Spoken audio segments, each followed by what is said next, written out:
Hello, everyone, and welcome to the fifth edition of Columns 3. We're back at it again with Columns Guy as we press the punch button in a puzzle game. Tonight, on the microphone with me, I have Rats Hello, everyone. and CT. Hey, how's it going? And we are in for a big one. There are, 19 entrants, 18 entrants here? It's one of the biggest Yeah, this is tournaments we've quite the had in a long bracket. time.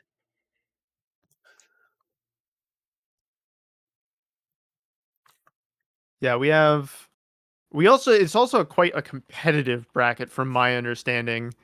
We have a bunch of grinders who play almost exclusively this game to show us just the depths, the depths and the heights that this game has to offer. And it can go quite deep and it can go quite high. Players are going to be getting poison gems for extended chains, putting their opponent upside down, colorblind, their controls reversed. Do not pass go, do not collect $200. Yeah. Uh, and also the punch button allows players to interact in ways that are not super common in a lot of other puzzle games. So you can snipe your opponent's piece. As we get deeper into the bracket, I think you'll see a lot of sniping of poison gems, of the 20 clear magic stone, and even chain triggers. It's not uncommon for people to snipe a chain trigger, which to me, as someone who's fairly casual at this game, seems really intense.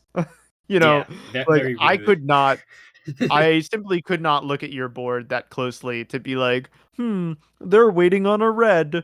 I'm going to snipe the red. Like, I just can't. I can barely keep track of my own piece queue, Yeah, for let sure, alone for my sure. opponent's piece queue and their board and their Yep. dependencies.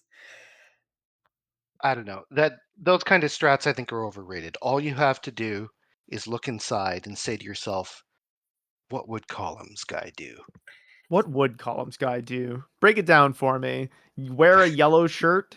Enjoy the texture of jeans. Like, he has no He's clearly personality. well, I don't know, he's having a good time. That's true. He's figured out the most important aspect of playing columns. Alrighty. Our TOs tonight are Just Alex and Notester82. Give a Maybe big me round right of off the applause for bat. their help. Yeah. It's you and Me and Spacey. Itchy are having the early games. Yeah, Spacey's been showing up to a number of these brackets, and it's a pretty powerful gamer. I won't lie to you. There haven't been that many times when I've played against Spacey and been like, wow, they don't know this game. Like it's clearly practiced quite extensively. And I see it basically every time I play it. It's definitely a name I recognize as a Mm-hmm. regular, so. I love that we do have Columns Guy in this background, by the way. So shout outs to True. Kayat. Tiet7 for drawing this. It's pretty epic.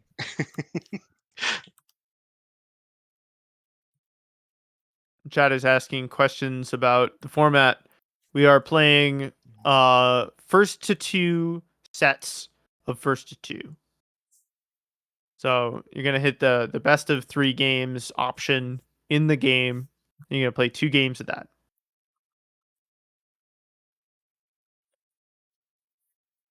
If you are get into the game and start mashing the buttons, you will select the correct options. Like, Yeah, just mash A. You'll get there. oh yeah, I'm just waiting for my opponent to become available. They're in the lobby, so they can't be too far. no, but they might have just stepped. You never know. Yeah. It's sort of hard since you're the streamer. We kind of can't route around you.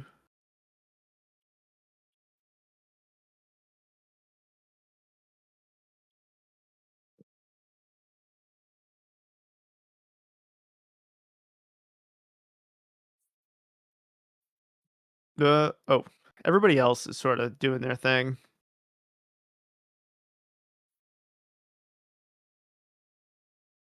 I'm looking forward to listening to this soundtrack. We have a bunch of different stages. The tool shed, probably one of my favorite levels. I admit I picked the tool shed a lot because it's pretty easy to play on when you get the colorblind poison gem. Like, I can still see what all the pieces are, whereas the standard level I find is a little harder. I get the yellow, the orange, and the red gem are all pretty similar to me under the colorblind. Oh, actually, the purple. Oh man, they're all round. They're all just circles. Uh, I guess the fruits. Big The fan of the fruits are pretty fruits good level. too. Yeah. Except like there's a couple of ones that are pretty round. True. Yeah, Hmm. the junkyard definitely has the best, the most colorblind immune Mm-hmm. pattern. Do you want to put Digi's game up? Yeah, let's spectate them for now.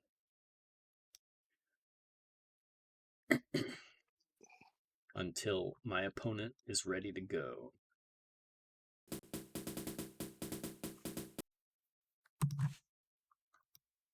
Okay, stream looks like it's working. Mm-hmm. Oh, Spacey's just available now. Oh, dang. What a curse. Okay. Well, to be fair, if we hadn't started pulling up Digi's game, I'm sure Spacey would have been AFK for. That is the curse. Yeah, it's isn't it? the instant you do something else, it gets fixed. Right as you buy a new replacement for something, you find the one you lost. Yep. Happens That's every the single wrong time. one. That sure is one-player Uh-oh. mode. You can hit F3. Get some single-player action happening to warm up. No, F3 is not working. F3's not working? Oh, the That detector. might be an arcade thing. I'll just Well, tap out really quick. I just quit out and re-challenge if you have to. It might be faster to quit out, yeah.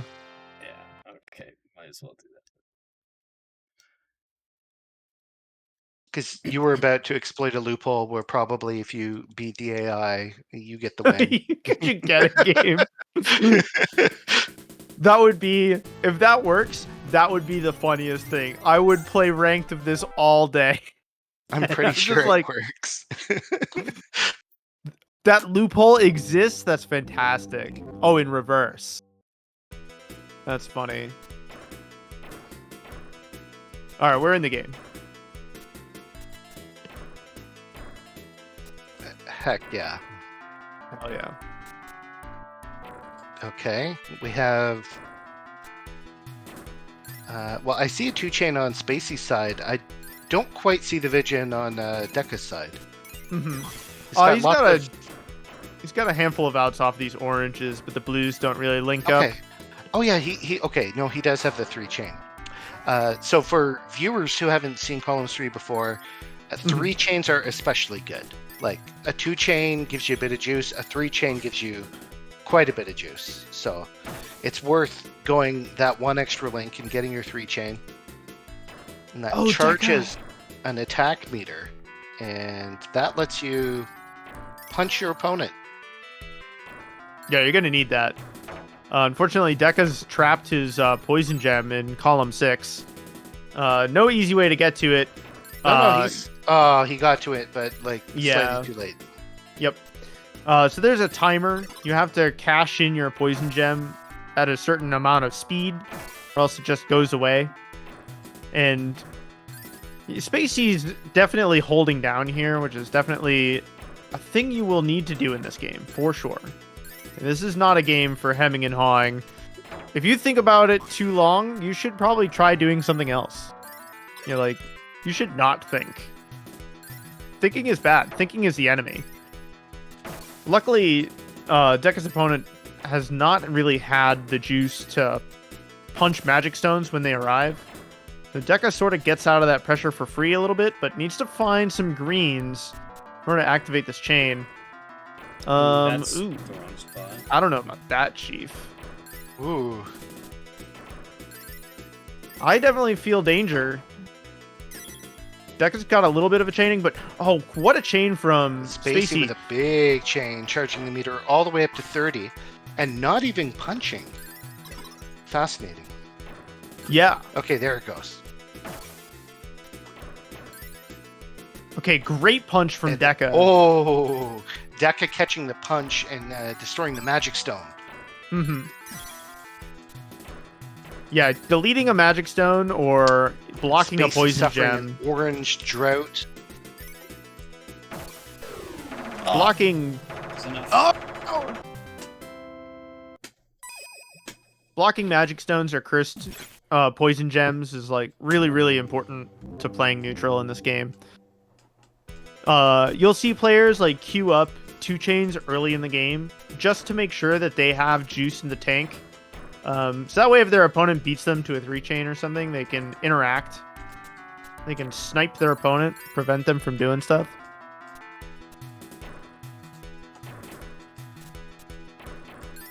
But it's funny, I find chaining in this game quite difficult.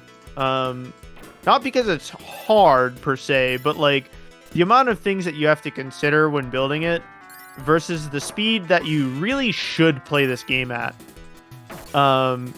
is really, really hard. I find myself like early in the bracket, I'm full of energy and I'm ready to like ponder all of the things. But by the end of it, I'm like wiped. Great chain from Spacey, now at 30 juice, ready to punch. Spends it, now with a poison gem. Draws exactly the right blues. And look at this pressure from Spacey. Oh my god. I'm just dead, yeah. I got that the is no rotate brutal. poison. There's no escape from that. No rotate is so brutal. Yeah, that's basically a death sentence. Probably the strongest tower up, if I had to guess.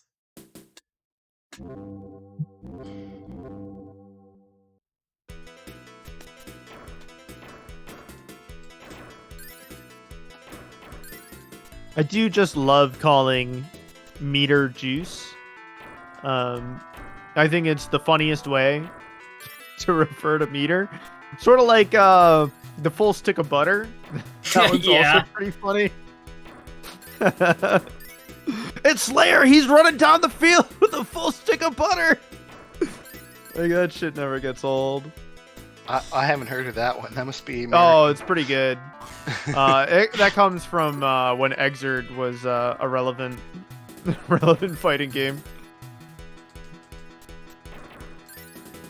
Deca's in kind of a pickle here. Like, there's not a whole lot of action to be found on his board, but he's still got like 4 rows of gems. You know, Spacey is stacking a little high, but we managed to find a trigger to get a 2 chain. These players can sort of exchange resources here. I think with Spacey playing, you know, almost 50% faster, I want to say, I think they can afford to stack a bit higher. Like, they're going to down stack this and swing back with a lot of pressure. For sure, for sure. Yeah, I agree. I think that playing faster is just... When you look at these clear counts, 19 to 29, you can see, like, that's a significant advantage.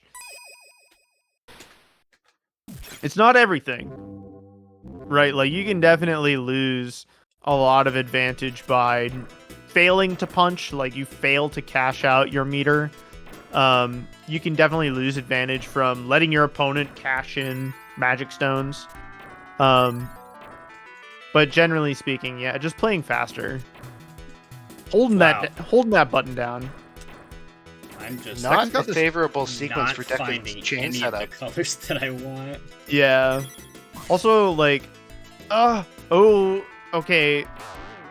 Spacey just needs to find 20 points and just punch. Deca desperately needs any any meter he can find here just to survive. Okay, he manages to make 12. Which is pretty good. But is it enough to live? It's not enough. I feel like I just got absolutely screwed by the pieces that I committed to. It can be hard. Okay, 2 chain from Spacey. Is that enough? Oh, they're not punching. Oh, remember to punch, folks. Yep. Good games. All right, no, is it? Yeah, that's it. Good game. GG's.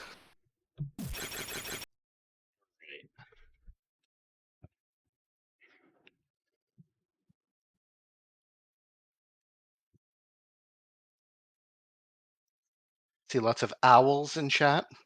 Mm.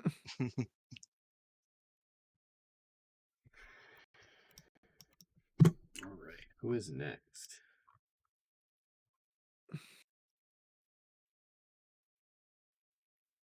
I've been told somebody in the commentary booth has been possessed by an owl.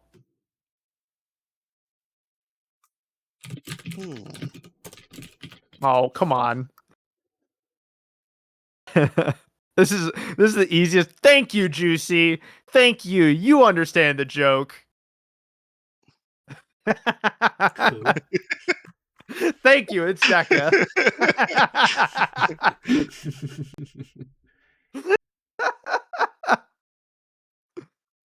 Oh, brother. All right, we have a few more matches getting queued up here. All right, you're on the spot right now. No, Rats. my robot, my robot has been summoned to play games. Oh, yeah, the wrong.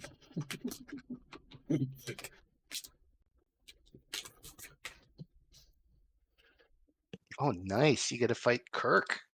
Yeah. Rat, plural, comma, many. Rumor has it Kirk is a gamer. Kirk Gamer, it's in the name. Kirk's pretty solid at this one. Definitely a force to be reckoned with. No stranger to deep bracket runs here. Oh, that's not it. Is it 4?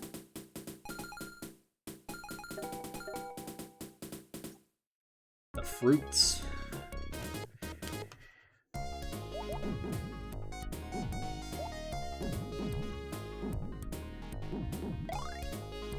Some early peach clears coming out of Rats.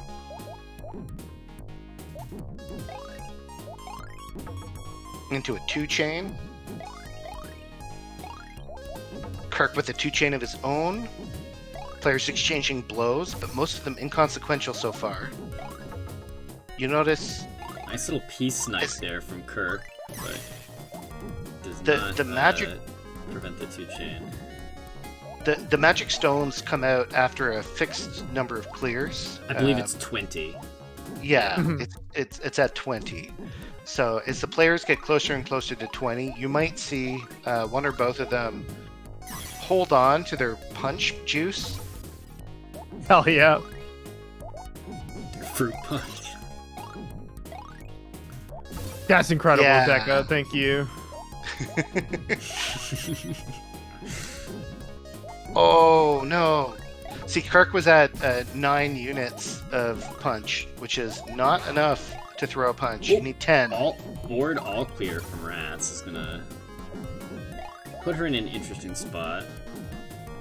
The all clear one is like a blessing and a curse. Yeah, You know? in later on in the bracket, we will see people get screwed over by the all clear, because if you've got no punch in the tank and you pull the all clear, your opponent has so much time to hit you with garbage, and you have no material to get rid of it. It just is. It's just permanent. Like if your opponent has 2 3 chains set up, and you get the all clear, you didn't get an all clear. You got 6 lines of garbage. And having 6 lines of garbage is way worse than having 6 lines of fruit to deal with.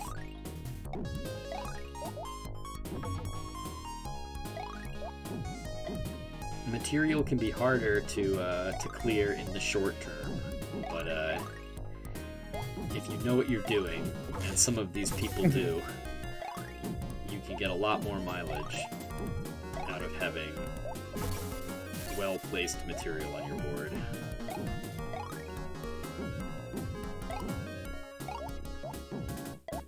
Rat's doing a good job just staying relatively low on board and keeping up the 1 and 2 chain pressure. Oh, Rat's successfully punching Kirk's like special piece.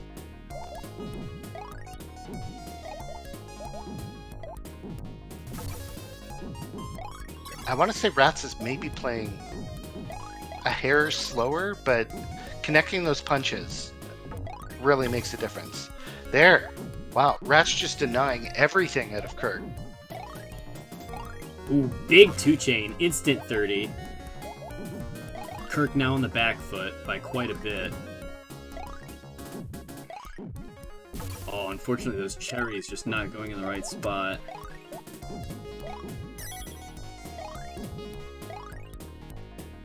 Kirk really hanging on by the last bit. Oh no, and he rotates 1 too many. And the lock delay is going to seal his fate. So Rats is going to go up for game 1.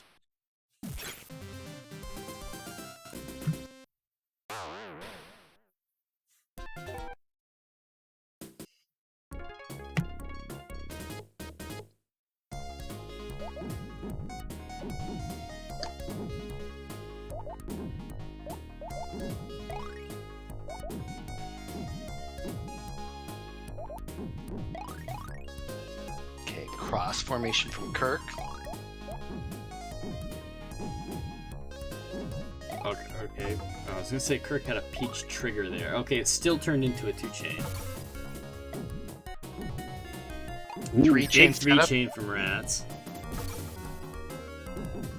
Kirk is just holding out for an orange. Gets He it. gets it. Rats is mid chain, so it doesn't. So it can't get countered. Oh, poison. One of the poisons is coming in from effect. I think it's no rotate. Oh wait, no, it's not no rotate. Oh, No, it must no, be. it's It must be swapped controls. You guys know Peace Q.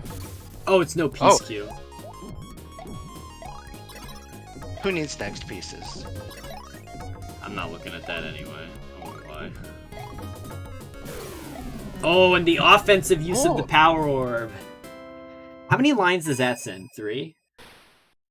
Just the 1, but Kirk had a big spire in column 6, so Oh, I didn't know it only sent 1 line. That's a little underwhelming.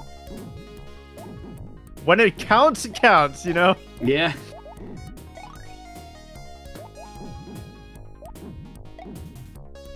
Sometimes you only need 1 line to kill. Or a 4th line will kill if you've got 3 on deck. Ooh, nice chain 3 chain there. grab. The One of punch the- comes out though. Another factor that's going to come into play as we progress later into the bracket is striking first kind of has a penalty because your punch button both clears your opponent's lines that they send to you, as well as sending lines to your opponents. So you get 6 lines of value if you punch second instead So of just Kirk 3. Kirk landed the high gravity poison. I don't know. He's on a bit of a tear here. Oh no! He misrotated that piece. He does get the recovery from the magic stone. A He's lot on- of back and forth on this round. Ooh, great pivot for the chain there. Squeezing Another 3 chain from now. Kirk. Amazing. Rats is out of room. I unfortunately was hit with the high gravity piece, and It never I went had away. like a really bad dependency, and I'm like, I don't know what to do about this. I think Rats has to watch out now. The rust is off. Kirk means business. Look at that very efficient 3-chain right out of the gate. And he lands a poison before Rats even has punch energy.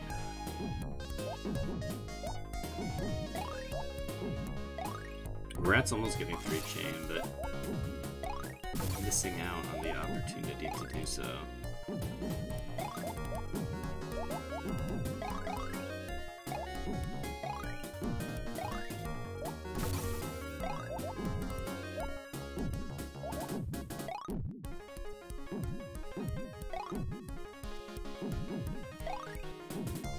Rat's mostly playing defense here, just gonna stay low on board. But Kirk is slowly building up,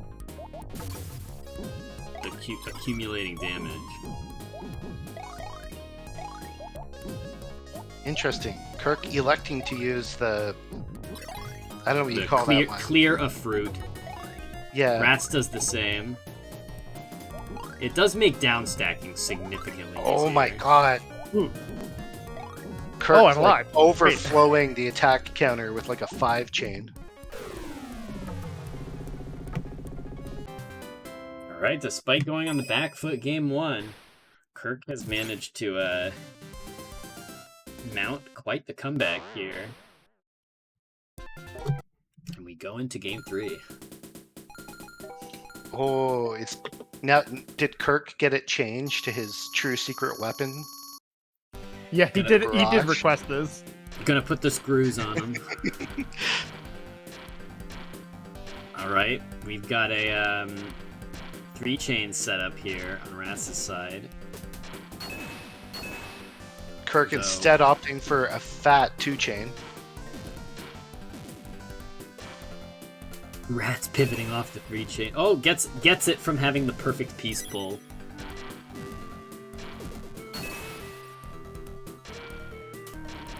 Rat's getting dreaded rings.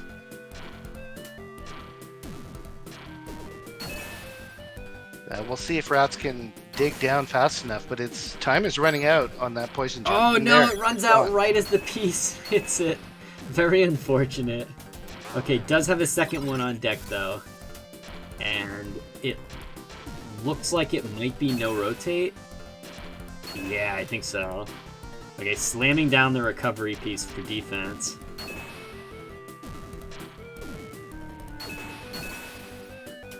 God, the board gets so claustrophobic so quickly as the floor rises. It's such a stressful game. I swear Columns 2 is actually survival horror. Oh yeah, there are jump scares in that game for sure. And with your signature build being called Weapon X, you know that's a horror game. That's straight out of a 90s slasher fic.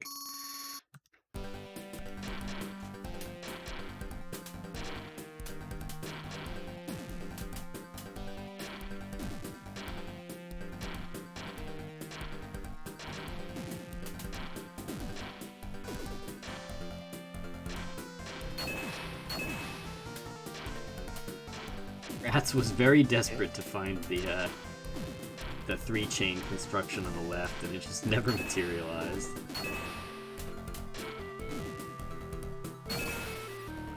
I can see all of the rest coming off on Kirk's side, though. You notice he attacked second so that he'd get maximum value out of his poke? Yep, there's definitely going to be some footsies played with the Look at that button. pressure. Unreal. Oh, Good upside night, down Rats. to finish it off. Game 3, round 3. This is a hype set.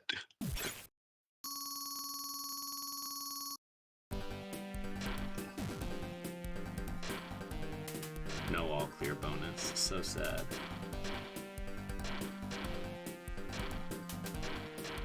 Okay, nice 2-chain there from Rats. Kirk with a big 2 combo though.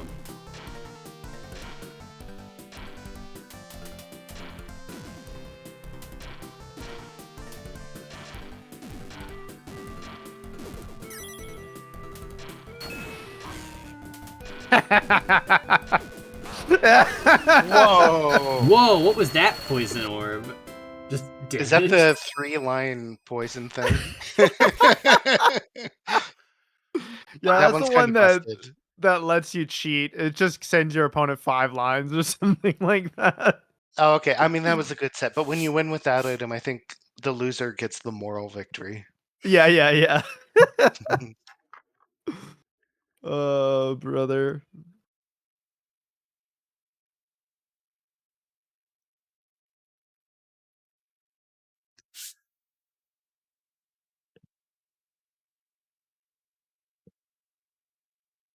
Alrighty. Hmm. So, looks like... I'm not streaming today. We're not having Ratsy losers. We're free. It's deck I get to just losers play the video instead. game. Yeah. I mean, Life also you happy. won, but yes.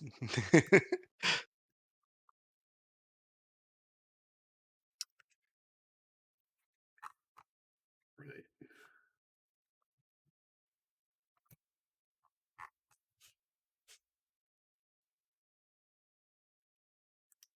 You have a Okay. bunch of match calls going out. This is quite a big bracket. I won't Yeah. lie to you. Yeah, Mine our is called off TOs stream. are definitely working overtime tonight.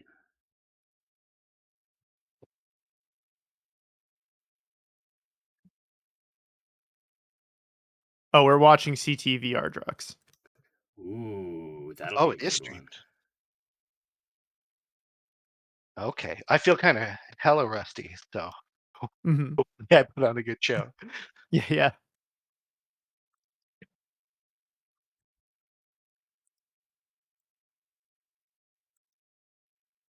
Ardrock's not super active in the columns 3 lobby, but they are just a very strong generalist. For sure. And this is the sort of game they tend to be good at. Yep. I do think that South America gets like a buff to playing columns. Like that's just a thing I've noticed. Granted, my next opponent is Angon, so I'm like really feeling it. Oh, yeah, and Gon's the menace. We are in match, by the Yeah, I way. see. Oh, Yeah, okay. Ardrox just needs to press a button here. Okay. Oh, there we go. You think South America just gets a buff? Yeah. South America gets the Fightcade home field advantage. Uh-huh. Ooh, we both have players who are thinking. You know that's banned, right? You're not allowed to be doing that.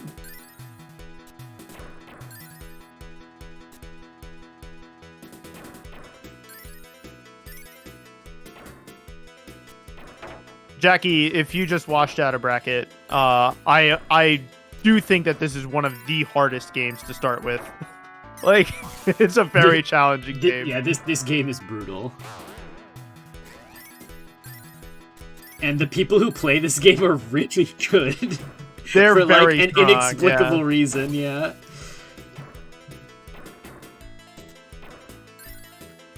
All right, CT with a bit of an advantage here, but didn't really like capitalize on the poison gem. Like it was only like 5 seconds. One of the things about this game is that you get your poison gem lasts longer for every link past 3. I want to say an additional 5 seconds per link. So like, while it's cool to get the 3 chain, like you would really prefer to be like hitting 5s when you can. Ooh, that's a What a big funny combo two-chain. from yeah. Funny combo from CT. Ooh, gets a What poison there was too, as that well. gem? That was one of the weird poison gems that just like spawns at the bottom. I Yeah. don't really know what causes those, but I've definitely seen them before. I'm pretty sure you have a chance of that happening if you're high up enough. Like if you just have enough pieces high enough, it'll sometimes randomly spawn one. Oh, it's high gravity. That does make sense. That one, And the spike. you mentioned earlier, you were wondering whether or not high gravity turns off. It doesn't. When you get the special spawn poison gem and you get high gravity, you're stuck with it for the rest of the round. Wait, It sucks. really? Yeah. That's No, crazy. it's really rough. I mean, is it though? Like, that's the speed you should be playing at. It's doing you a favor. It's trying to tell you. It's trying to tell you how you're supposed to be playing. It's taking the training wheels off. Welcome to the real world. Yeah, for sure. Alright, CT, have this green on deck. But there is, like, Yeah, but- no green in the peace queue, and there is no green on the field. So I have a feeling it's not going to be a... Yeah, he's just given up on it at this point. It's already over. He's given up on pressing the punch button. Like, I don't quite understand what's going on here. He's waiting on something that his opponent may or may not do, and I don't know what it is. Could be a little bit of rust as well. I mean, That's true. there is just the punch button is relatively unique. It's one of the reasons why we like this game, but it's also one of the things that's, like, kind of hard to remember if you're not. You have to actively think about it for your first couple of games back after a long break. Mm-hmm. Ooh, great snipe there Thanks. from Weirdrox. Yeah, for sure. CT definitely with the material advantage here. Oh yeah, nice 3-chain. Oh, does he know? Oh, CT. Oh, this blue. We must find another blue. Okay, there we go. Let's go. I Huge. don't know what it is.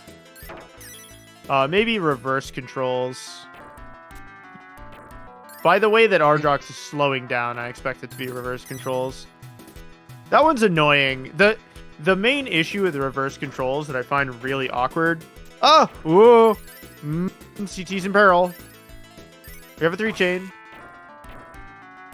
Both players really struggling at down stacking here. The way pieces clear makes it very hard to get rid of stuff. Yeah. Oh, this chain from CT is so funny. 4? Oh wow. Okay. That is killer. Okay, game 1 going CT to taking CT. our first match. Yeah.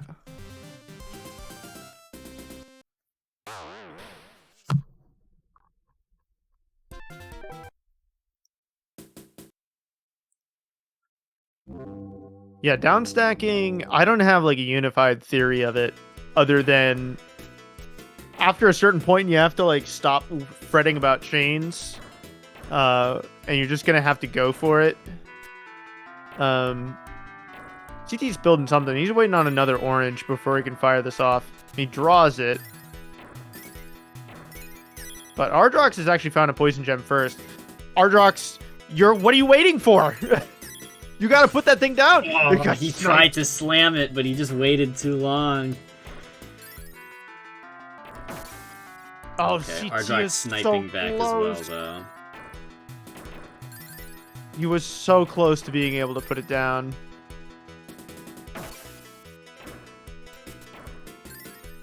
Very funny. All right. We're just doing a little bit of back and forth. CT with the easiest curse gem of his life. Spawns in column 6. Right there. It's right next to another blue gem. Oh, Whatever. and it's the free. 5-liner. Wow. Plot armor. Free. It's a high variance game.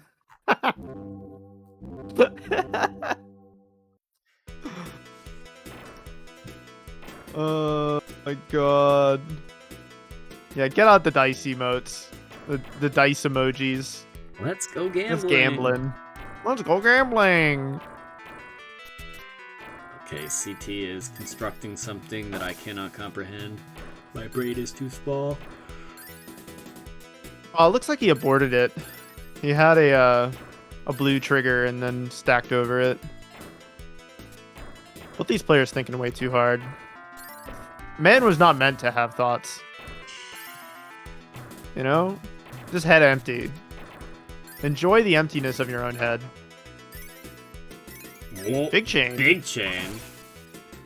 Oh, Ardrox a little too fast early on the gun here. Now we're upside down.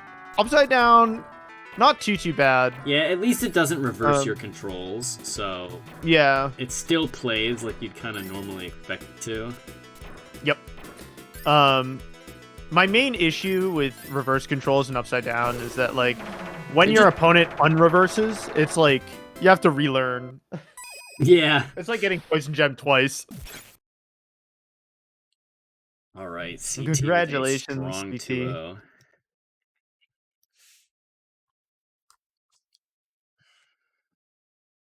Oh my goodness, I have Navi Dude next. Yeah. But luck. honestly, the next round is all killers for the most part, so there's Yeah. nothing to be done. Yeah, it's top 8 in this game is a real top 8. There's no getting around it. Oh, it's gonna be me and Persona duking it out for last place. Epic. All right, this is Puzzle no longer- Wednesday asking me, would I rather stay upside down? I just think that like if you get, it would be to your advantage when someone flips you upside down if you just stayed upside down. And then the next poison gem that would flip your board just flips it over. it the right way. Yeah, exactly. Same with reverse controls. Exactly.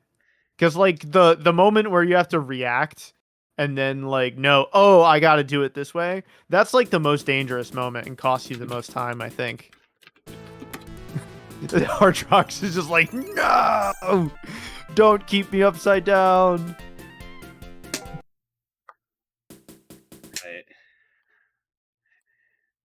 I see eyeballs, so I'm ready to rumble. Yep. Get in there. Alrighty. Right away, right off the bat, I can tell they're having thoughts. Stop it. Stop. I gotta, No, I gotta stop doing that, yeah. I'm curious if Persona-sama, if their power level has recently gone up after the purchase of one of those miniature gacha Astro City columns machines. Incredible. Hey, Deca? Oh, he not looking? He's not looking. Persona allowed to put the yellow gem down, the yellow poison gem, uncontested. Get poisoned. It's no rotate again. Oh my god, it's like the worst one. Get wrecked. I don't know, the million lines of damage is pretty bad. Yeah, for sure. I got no rotate and I ended up winning that round. Oh, that was... Oops. Oopsie. Oh! I held down for a little too long. It could happen to you! They told me to hold down and I listened. That's true, that's true. I did tell you to hold down. Just hold down. What's the worst that could happen? Name one thing. You know, I guarantee you, if you never hold down, you will lose. True, true. You gotta do it sometime. That was a misdrop. Honestly, putting the purples together in column 3 was pretty good, but Deca backing out of it. Got a 2-chain. Persona-sama's board might not have the most action on it, but it seems a little more organized. Yeah, there's Deca lots does of manage options here. Deca definitely cleared a lot. Oh, Persona.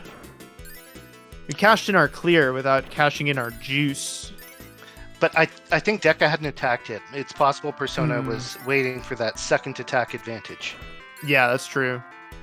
But it's always, if you've got the lead on your opponent, it's always a very difficult call. Like, do you want to just poke them now, or do you want to hold out?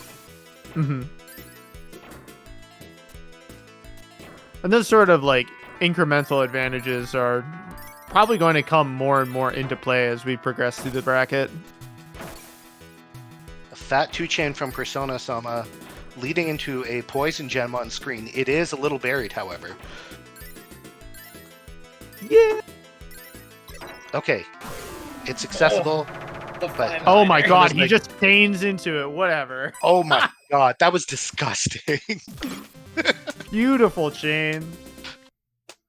Fantastic. I got a clip on that one. button. All according to plan. Wow.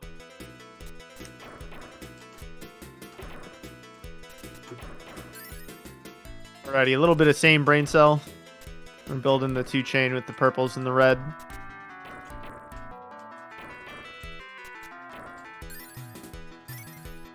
Persona, cashing it in the 2-chain. That way we have like the 10 points on deck. Your first 10 points, I feel, are really critical. Because you really don't want your opponent to be able to just like go off and then store a poison gem. That would be pretty sad. I could snipe. Oh, very nice. So I think Persona threw away the second attacker advantage, but took the poison gem, which honestly, that's a pretty fair play. Now Persona gets the poison gem, and Deca fails to snipe it. I think that he heard the poison gem jingle and then just hit the punch button, which is a fair reaction. If your opponent's like really holding down, you might snipe a poison gem that way. Mm-hmm. And there are players who like lean into that rhythmic aspect of the timing, because you can pretend to play fast, but then just let go of down before the piece drops. Yep. It's the fake out is totally valid. You bait out the punch. Ooh, great snipe. Okay. Oh, Tekka's hanging on by a thread here. I needs needed to find a way back into his board. I didn't rotate the piece fast enough.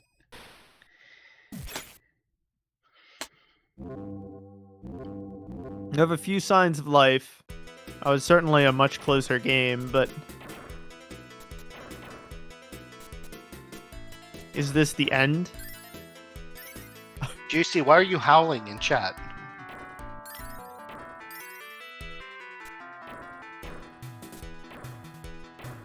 Okay, 3-chain consumes itself on Deca's board.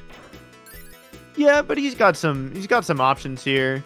He just needs to place a blue into column 2. Oh, actually, he's found it. Never mind. Wow, game gifting him the perfect recovery piece. Persona wasn't ready. Second punch advantage on Persona's side. He does eat the poison gem, which is not great. Yeah, it remains to be seen how much that slows the play down. Overall, you know, Persona maintained a pretty decent clip. Mm-hmm.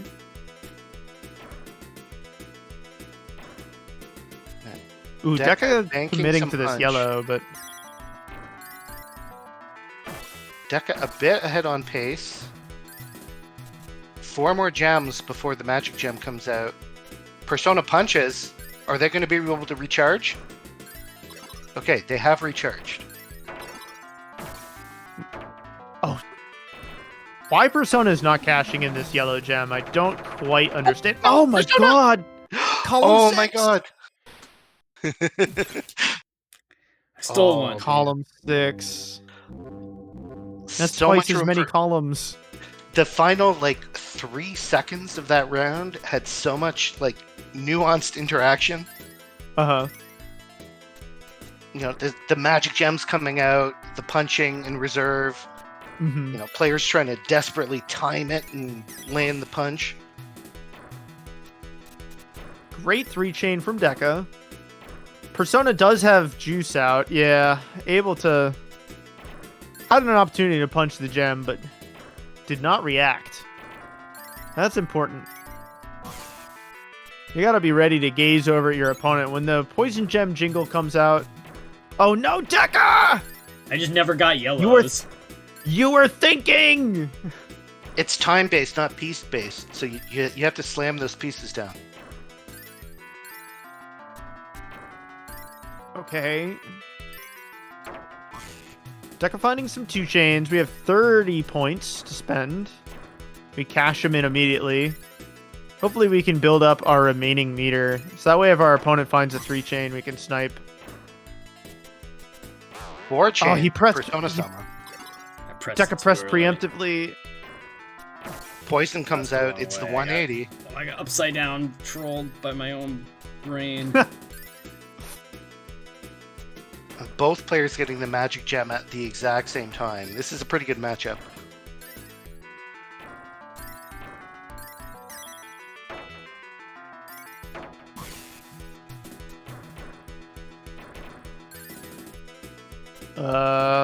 How does our hero get out of this? I don't quite see. Wait. No. Wait. Oh, that's it. Oh, but Alright. Persona's got Wow. the juice now. Another 3 chain. And that's going to close it out.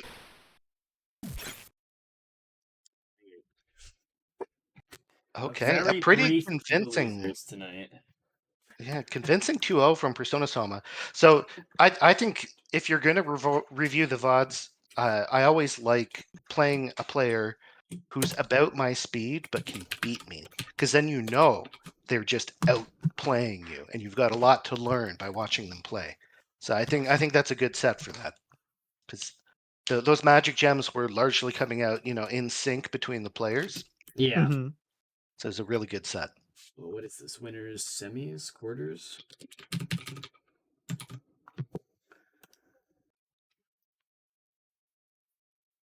Yes, winners, quarters. Okay, Roderick. The generalist himself, just good at everything. I'd like to say that Columns 3 does have a special place in his heart.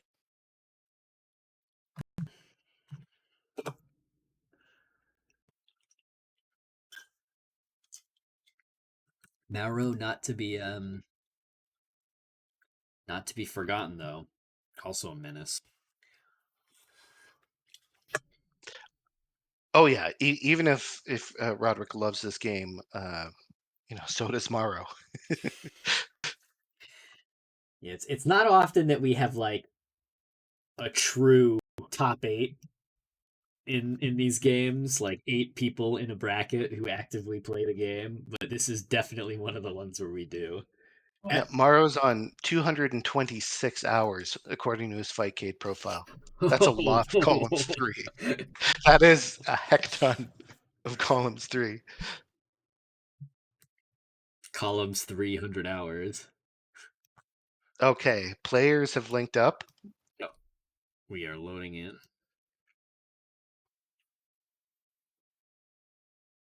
Jumping straight to number 5, which I think is the garage. Yeah, that's the tool shed. The music in this game is so god tier.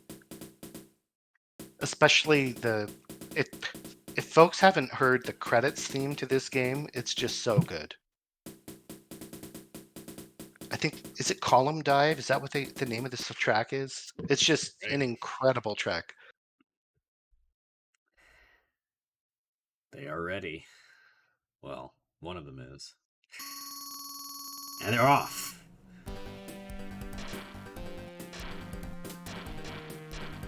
Oh man, Roderick is holding down like crazy. Oh my god, he's out for blood. Out for Elo. It's like already got that delicious reach. Elo. I have both too much fear in my heart and no chaining capability to be holding down like that. It takes a while to build that level of confidence. Yeah.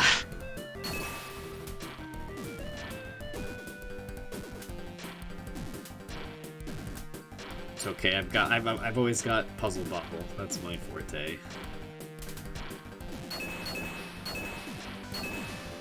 All right,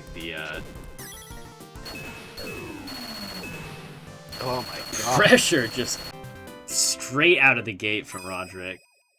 Almost double the clear rate, 25 to 14.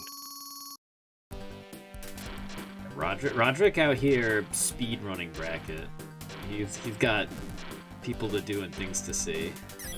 There are all these little things that the stronger players do. Like, you notice Roderick presses down and just slams those pieces into the middle of the screen, He doesn't want to waste time with things like dancing to the wall. Like, no, that's for losers. Like, he's also got a very good grasp on when he can, like, instantly pivot that Spire into like a 2 or 3 chain as well. That is one thing that these players do. They're very good at improvising. They'll have their chain setups, but they'll just pivot to the next best thing if the game isn't giving them what they want. Oh, the Great punches! snipe there from Maro. Yeah, both players landing their punches. Oh, enormous clear from Morrow. Lands a 30 punch. But now he does get the poison gem coming out because Roderick was forced to snipe the magic gem. Okay, luckily it's colorblind, and that's going to be like the colorblind least consequential one on this. Yeah. Oh, the all clear coming up for Morrow. So he's got like a 4-line advantage. But I don't know. At this level, I think you're usually a little bit sad to see the all clear. Yeah, it's honestly a reprieve for Roderick.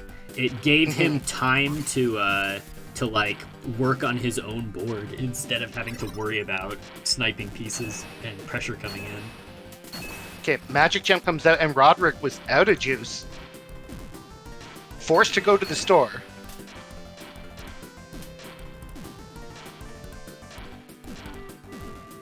Ooh, and the pieces are neat coming together for Roderick at the moment.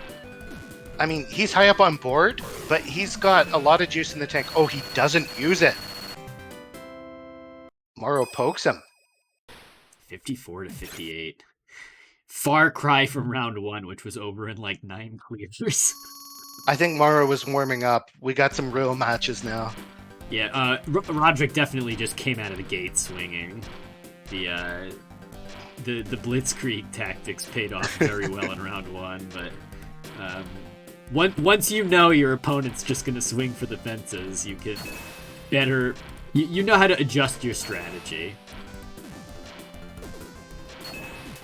Maybe going for a 4-chain, not as worth it in that scenario. Big chain from Morrow. Roderick's lining up for the snipe. He gets it. No poison gem for Morrow.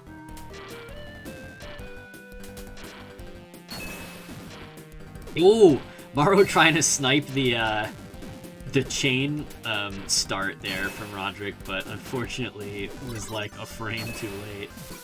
No way, you're telling me he was aware of the color Roderick was waiting for?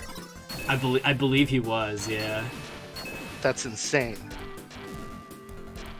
And then Roderick also faked him out on the power orb, slammed a piece down, and then right before the power orb would have come up, he just didn't slam it.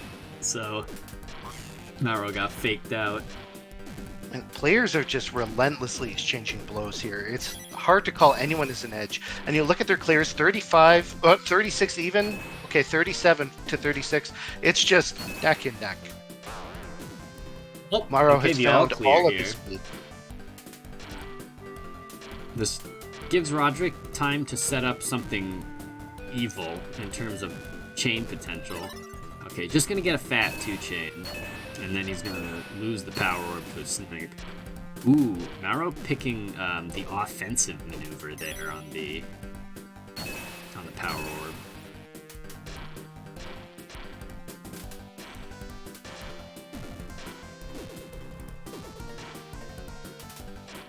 Okay, Roderick needs a hexagon. Big clears from Morrow. He's got the 30. What's he going to use it for? Okay, cashes it in. Now he's got no juice, and that poison gem comes out. It's just a 180, but yeah. The 180 not too super consequential, but the fact that Roderick's getting all these 2-chains and just harassing by repeatedly piece stealing is like really frustrating to play against.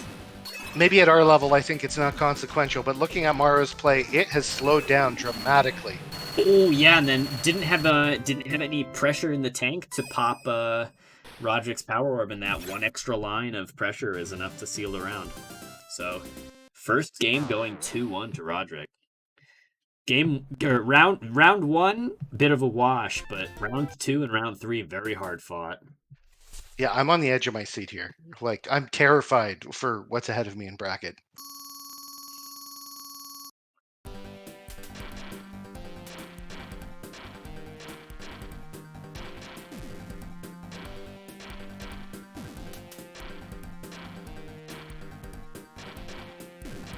The spires are so feast or famine in this game. They're so good for like building out chain forms, but at the same time, because any piece going over the top instantly kills you,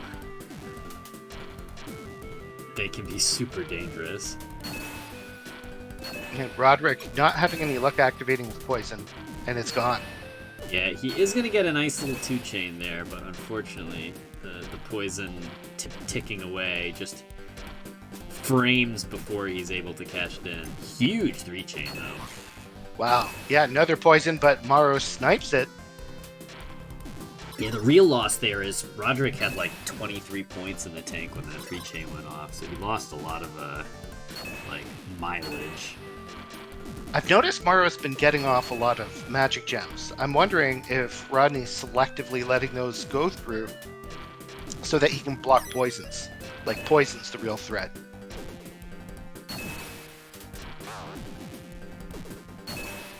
Okay.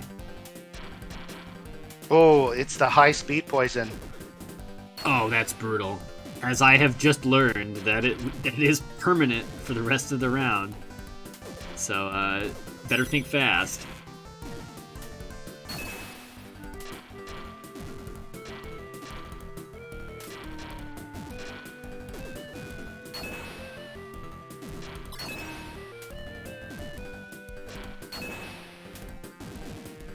Wow. Somehow it seems to have buffed Morrow, because he's finding so much pressure. And now his poison gem's opened up. He gets it. Which one is it? Maybe reversed controls? I don't know.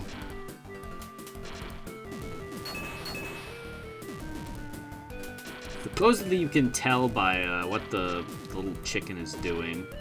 There's an animation that's unique for most of them.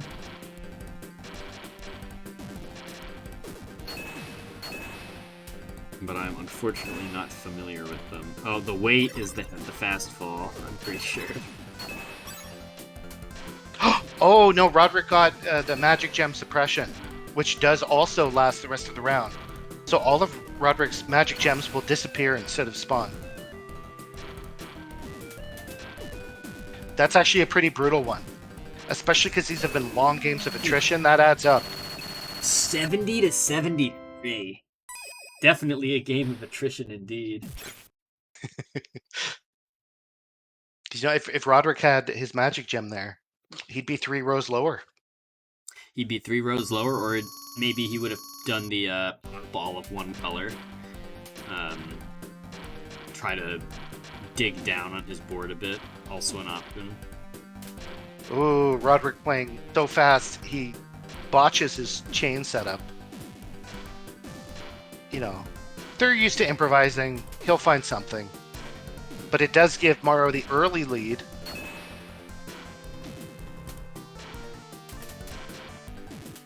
Morrow not able to really find much either, though. Oh, big 4. And the poison gets sniped. Bro, unfortunately sealing away their poison orb. Relatively hopeless there, trying to dig that one out. Ooh, and does not have anything on deck to prevent Roderick from activating one of his own. Yet Roderick got his magic gem and his poison gem both out. Like, Morrow was caught empty-handed. Caught asleep at the wheel there.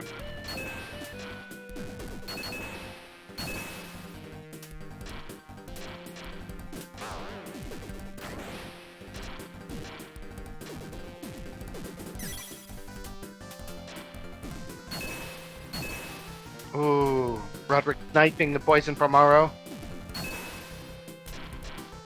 neck and neck. Roderick is slightly ahead in clear count, but it's so close. He's also a little bit higher on board. Okay, does manage to sneak the, slam that power orb, or the magic gem down as fast as he can. Oh, and he gets a nice 3-chain for his troubles, too.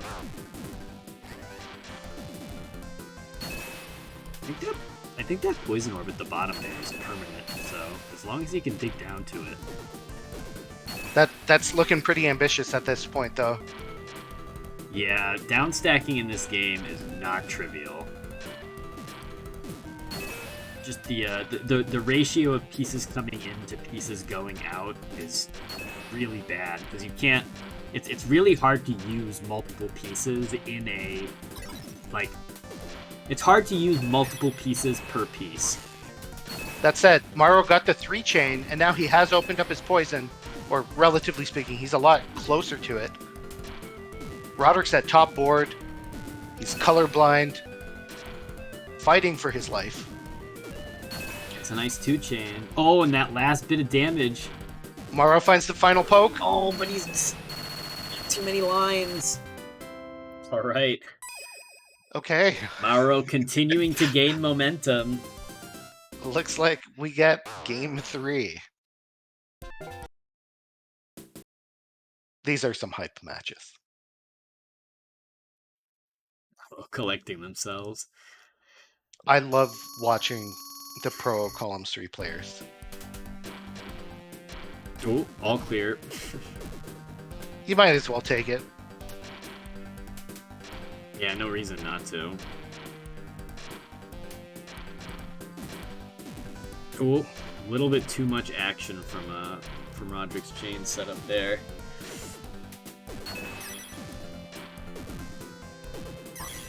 All right, big 3-chain gives him the instant 30.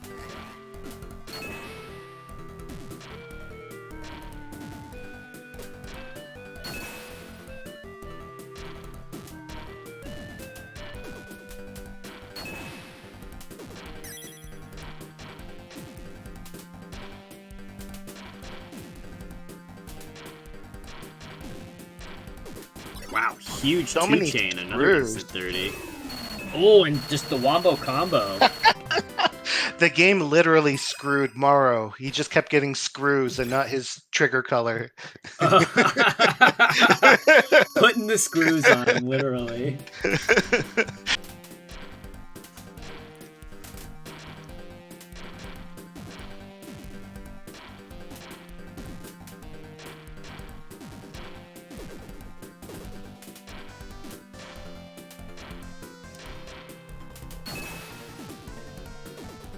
Okay, big 3-chain there from Roderick, gonna give him a 30.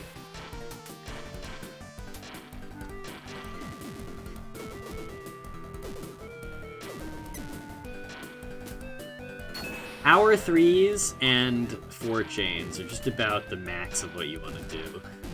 Unless you're going for something super silly, because the 30 is a hard cap. You cannot store up more punch meter than that. Anything more than 30 is a waste. Oh, great snipe. Good timing there. Let's see some rings come out for Morrow. He needs one to activate this poison, and it does not come. One piece late. That is tragic. Oh, and then he gets one of those, like, weird poison gems that just kind of spawns on the screen. Roderick has one as well, though it's going to be really difficult to dig down to with where it is placed in his stack. Yes, With how these matches have been going, I would not be surprised if it comes into play eventually.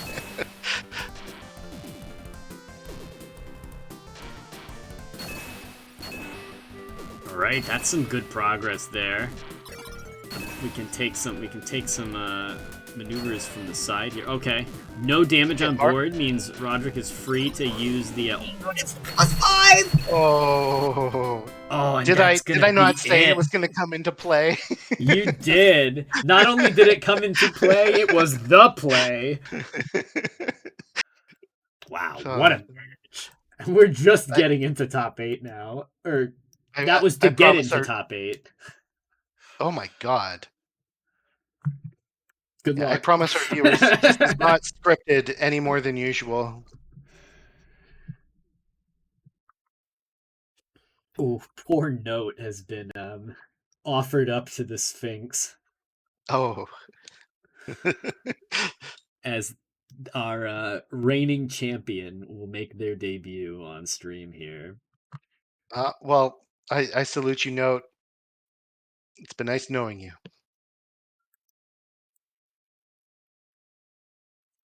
The Sphinx may be known for riddle, but in fact they are good at puzzles as well.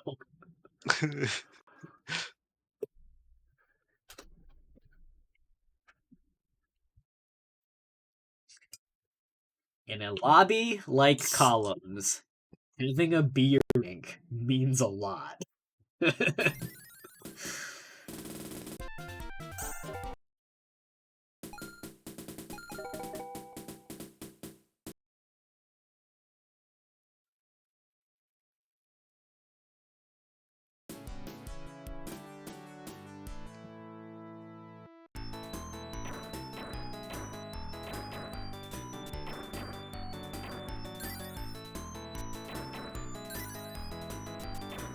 Okay, the Sphinx is a pretty tall chain here. Gets a nice 4. My next match is called off stream, so all right. Good luck, CP. CP. Rat's tagging back in with me. Yeah, how you doing, bud? Doing pretty well. Thanks for The Mauro Roderick match was absolutely incredible. Yeah, I caught the tail end of it. Oh my god, the way that the Sphinx builds these structures is totally alien to me. Like, he had this humongous spire, and then it all just sort of collapsed in on itself all at once, and I'm like, oh, I guess it's not an issue. It's like, I'm trying to think of the name of the game, where you have like the garbage comes in a ring and it like swirls around. Huh. And you shoot balls into the chain.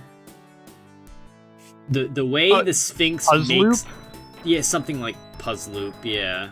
Yeah. But the way Sphinx builds these mid-board like spire chains is like the same chain theory as that. Yeah. The chain just like collapses from the inside out. Yep, for sure. I have noticed that he plays in the center a lot. I assume because it's faster. Like, the sideways dash in this game is really slow. Like, it's really, really quite slow. And so he's always playing in columns like 2 through 4. Like, watch him. I bet you on this opening piece he won't put it to the left of column 2.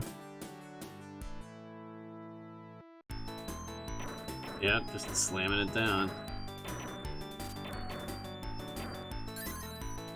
Yeah, see the chain just like collapses into itself. It starts in the middle and works its way outwards. It's a very interesting chain form.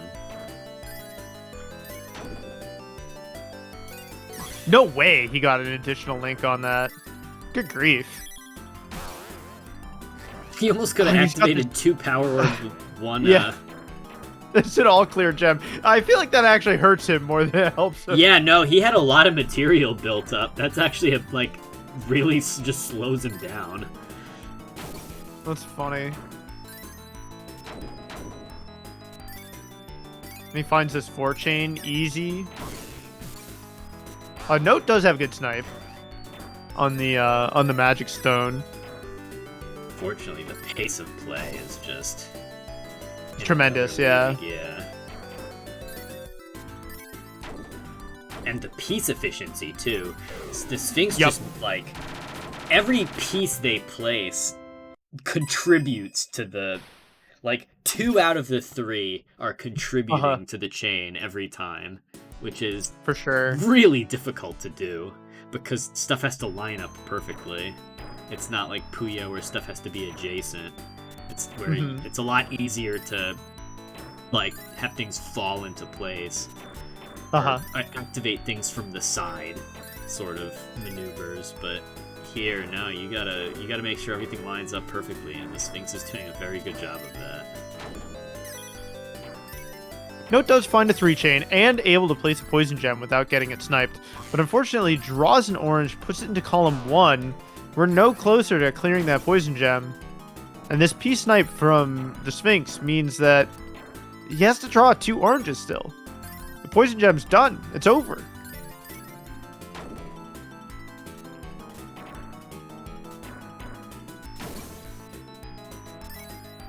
A funny T times 2. Fresh, just the 2-to-1 rate of making clears, and then all of those clears also being chains. Just so much pressure. So much pressure, so much piece efficiency. Mm-hmm. Do you want to poke into CT's game? Yes, we can do that. Because I think the bracket's more or less frozen for a bit. Notes in game, I think. Oh no, Notes not in game just yet.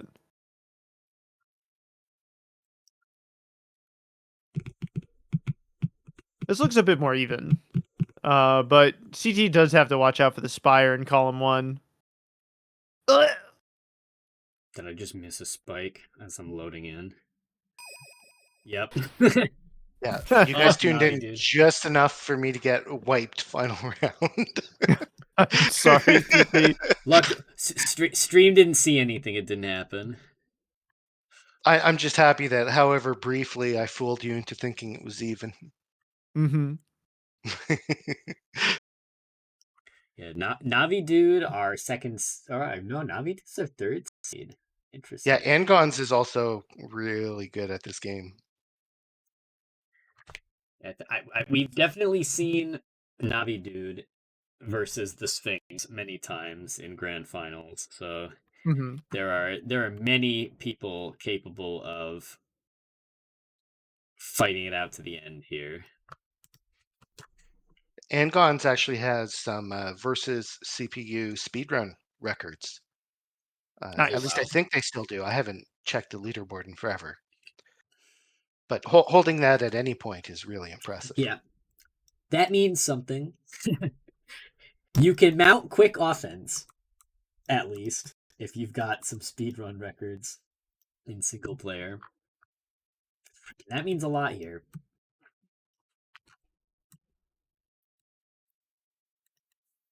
Okay, we got our next match called the Sphinx versus Hot Rod. Yeah, all the usual suspects in winter semis right now. Oh yes, thank you for reminding me. I mean, 1, 2, 3, 4. The perfect seeded bracket. Good job, Notester. You did it. We were having quite the discussion about seeding before bracket started, and Oh, interesting. panned out perfectly. The Sphinx was actually able to get a poison gem off of a combo. You don't see that terribly often. I guess it's not +9. That's a kind smaller of combo. that's the Sphinx's specialty. Like, they have a whole bunch of setups that they like to actively go for to get combo poisons.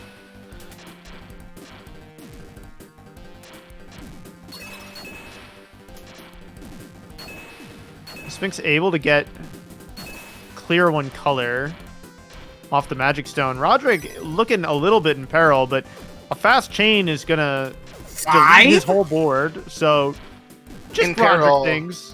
by which Rats meant about to do a 5-chain. About to do a 5-chain, delete his board, do a backflip, and then reset to neutral. Like the Sphinx very wisely sniping the immediately poison gem after that 5-chain, because it would have lasted 500 years. Yeah. At that point, the board flip or the direction swap would be permanent.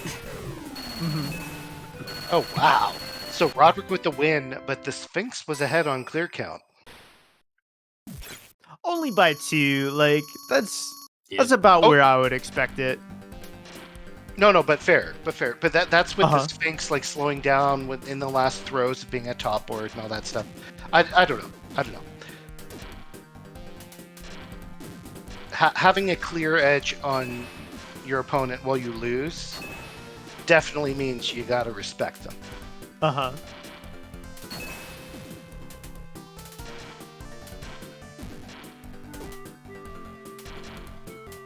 Big simultaneous clears coming out from the Sphinx. Finding a bunch of juice, but not enough to leave a lasting mark on this board, I feel. Okay, we have multiple poison gen opportunities. Wow. I was gonna say, I don't know, that mark looks kind of marky to me. The Roderick unable to snipe the magic gem sealed his fate there. Columns 3, starring John Columns. What a perfect chain. Yeah, that was just a beautiful power 3 chain. Like, minimum pieces in, instantly gets the power 3. Nice 4 there from Roderick on the clapback. Sphinx gets the poison. I saw another one. The chicken was tied up. I don't know what that means. No rotate? Ooh. Oh. That's a tough one. What a fast game 1. Just haymakers left and right. But Roderick has tasted blood, so he's going to be pushing to get on the board.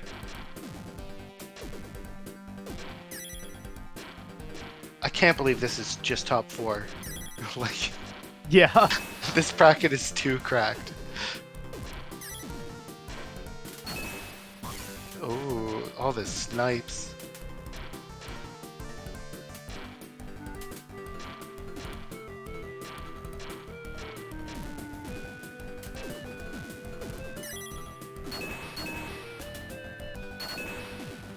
Okay, momentum shifting pretty heavily in Roderick's favor here.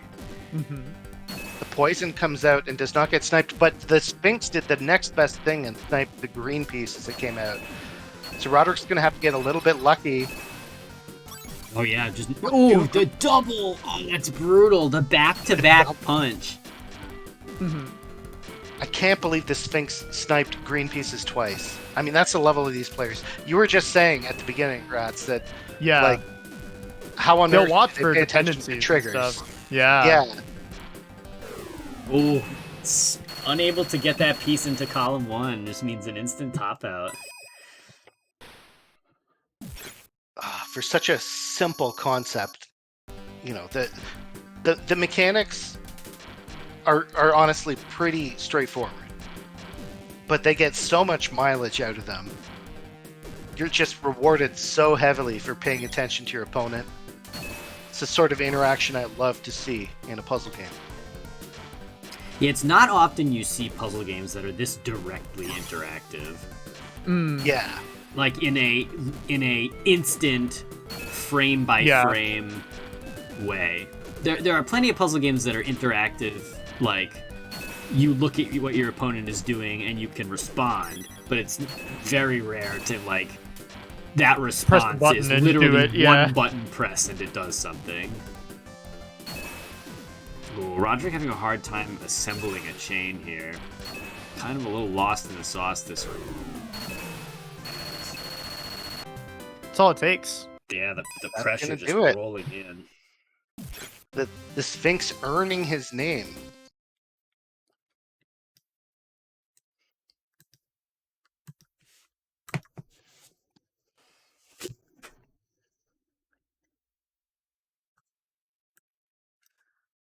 Right, moving on to grand finals.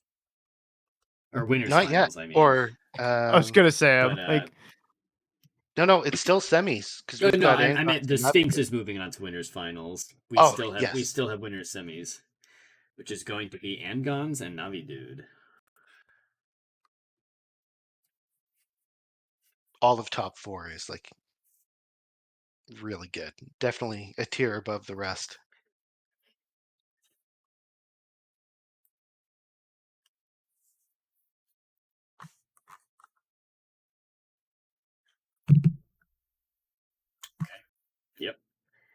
gonna be Angons and Navi Dude.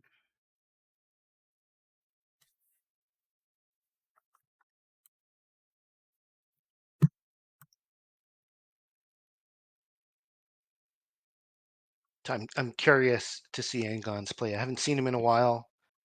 I'm sure he'll adapt to as the situation requires, but he might be really good at just holding down at all times because he's done that speed run tech over and over.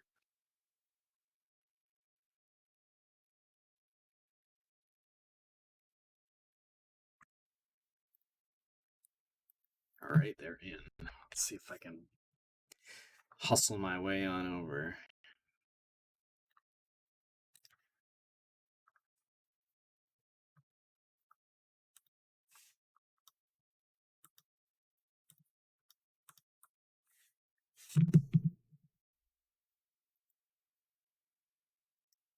Are you also watching Angons v Navi Dude? Are you struggling to connect here? Yeah, I'm just taking a minute to connect.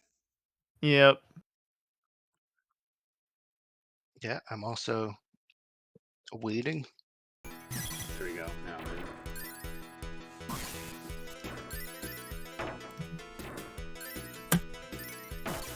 Angons found a pretty good snipe pretty early on. The Navi Dude had an early poison gem, but Angons managed to get one on board. He also has the green. Navi Dude snipes it, but draws another green almost immediately.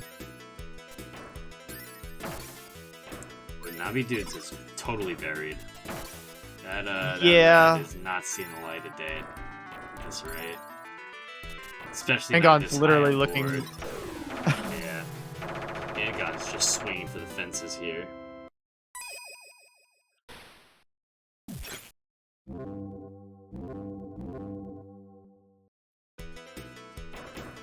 There is a point of critical mass where you just get so high up on the board that it becomes Pretty impossible almost to survive. Yeah. to survive Mhm. because the pieces aren't efficient enough. Yeah. Unless you're getting like exactly the piece you need every single time, where you drop the vertical 2 and then the third piece chains away. I love these players like exchanging The first punch the deficit. 30s. Yeah.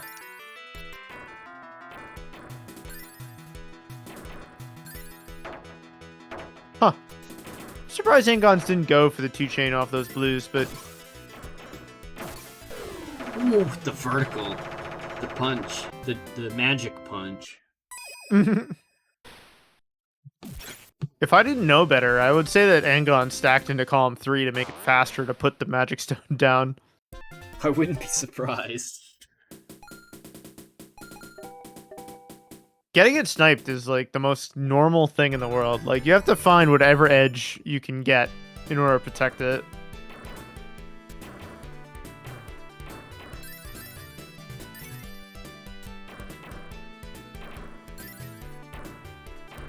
But Angons with some simple stuff. No high flying chains here. Ooh, big power. But he is ready to interact. Yeah.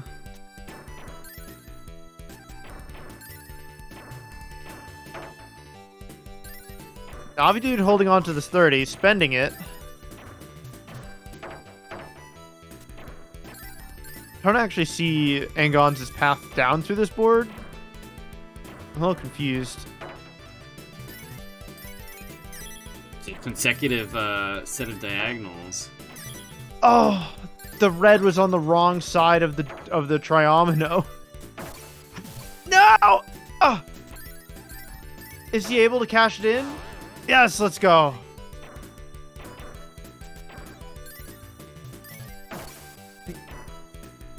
Alright, Angons, I feel is in a fragile spot, but slowly recovering here. Oh, what a great combo. I think Navi Dude got hit by the no rotate, and it put a major kibosh on what he was attempting to do speed-wise. There's just If I didn't know any so better- much material on Angons' board. Yeah. He just has to find out how to activate it.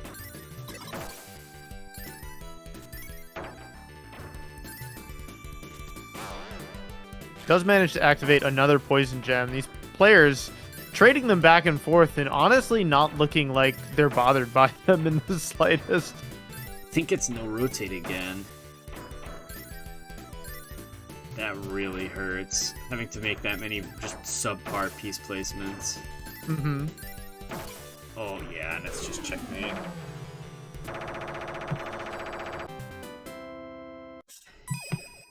Navi dude really hanging on despite having, what, 14? A 25% piece placement, or a chain link deficit.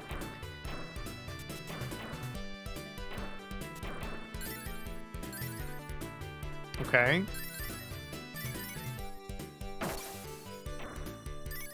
Aegon's finding a little bit of action, a little bit more action, but no poison gems. Navi dude actually ahead on score, briefly. On juice, rather. Not on pieces cleared, which I find very odd.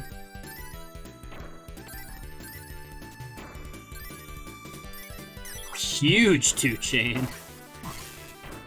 I love seeing the just, like, link into 5 different colors going off all at once. Mm-hmm. Aegon's was waiting on that orange forever. Forever.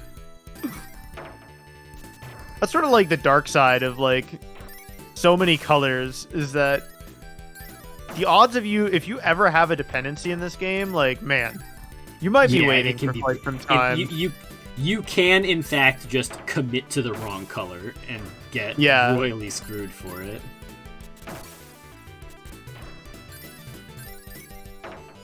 Alright, Aegon's finding a little bit of a down stack, but...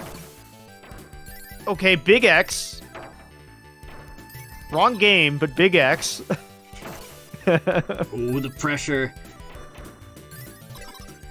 Navi dude just needs to make one punch, but it's not fast enough.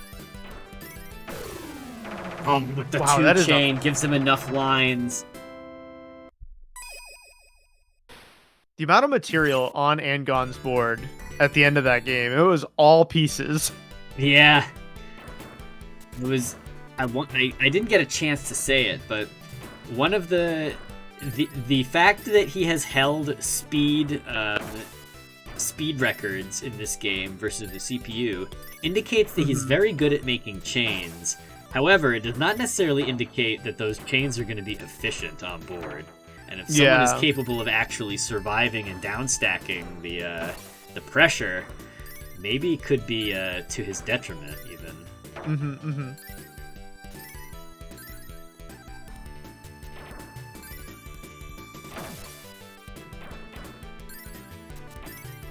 Like the number one thing that really sets the Sphinx apart from everyone else is, on top of the speed, the board cleanliness. Yep. Yeah, for sure. Yeah, it's really challenging to stay consistently clean in this game, I think.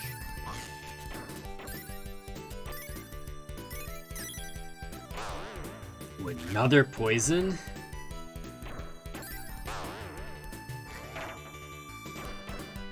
Damn, the amount of pressure here.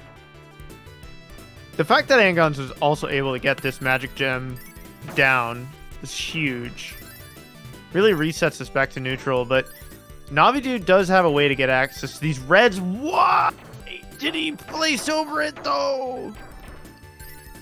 I think he's going... Oh, I was going to say, I think he's going... Oh, yeah, he's going for the diagonal. Okay, he gets it. Oh, I see. Okay. Just like that, we are back to neutral. Mm-hmm. Oh my god, what a massive clear from Aegon's. Just 3 different colors going on. It looks like it's high gravity. Oh, yeah, it does look like high gravity. I honestly, gonna level with you, I don't know how big of a deal that is for Aegon's.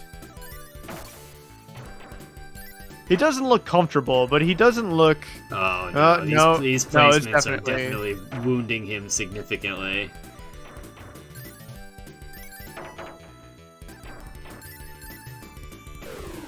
Not having enough time to, like...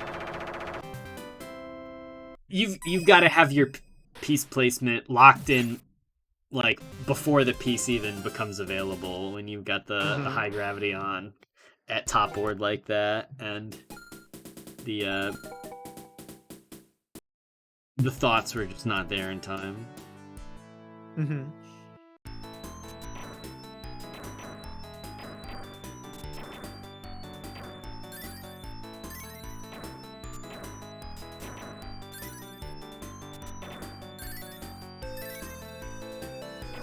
Trading some 2 chains. We're cashing in some of our juice since we're building a decent amount of pressure here. Cashing in the poison gem for reverse controls, maybe? We have no peace queue. I'm sorry. I honestly feel like no peace queue is not that big of a deal. You just sort of have to... You hold down a little bit to get your whole piece on the screen, and then you're like, fine. Like, it's whatever.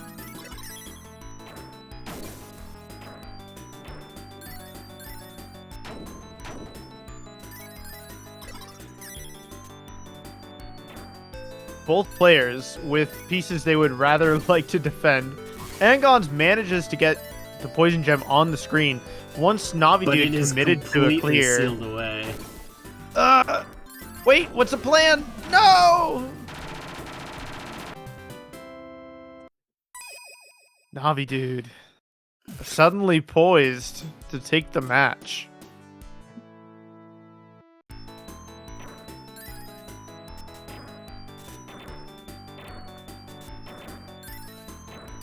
Angon's queuing up for a fast 2-chain to interact with his opponent.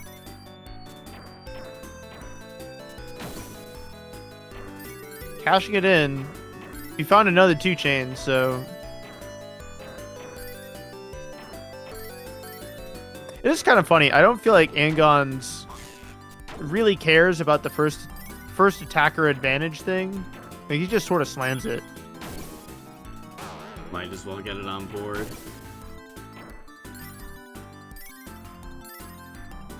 I think at the pace that he plays for like a significant portion of his opponents, it literally does not matter. And managing to get the magic piece out. Fend off some of that ceiling or floor pressure, I guess. Yeah.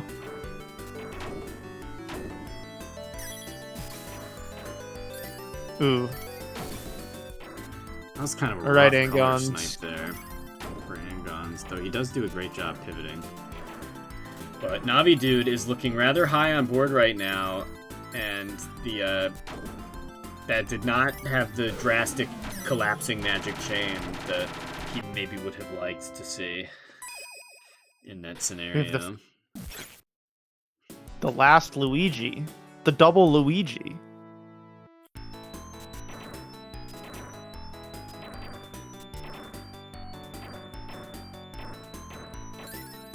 I've heard that that's actually a stealth mahjong thing. It is.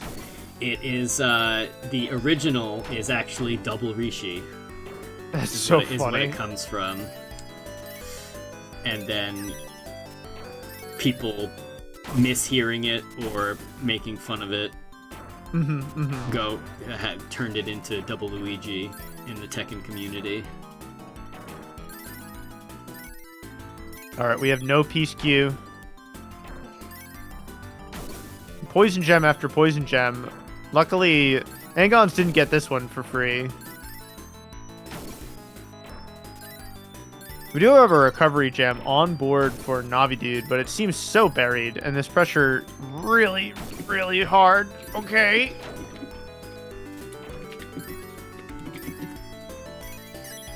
Angons with a great vertical 3-chain. Easiest poison gem of our life. Into what looks like no rotate. Pressure is adding up. Oh, and he's locked out. Right, a hard-fought match, but Angon's proving that he is indeed second seed, if only by a little bit.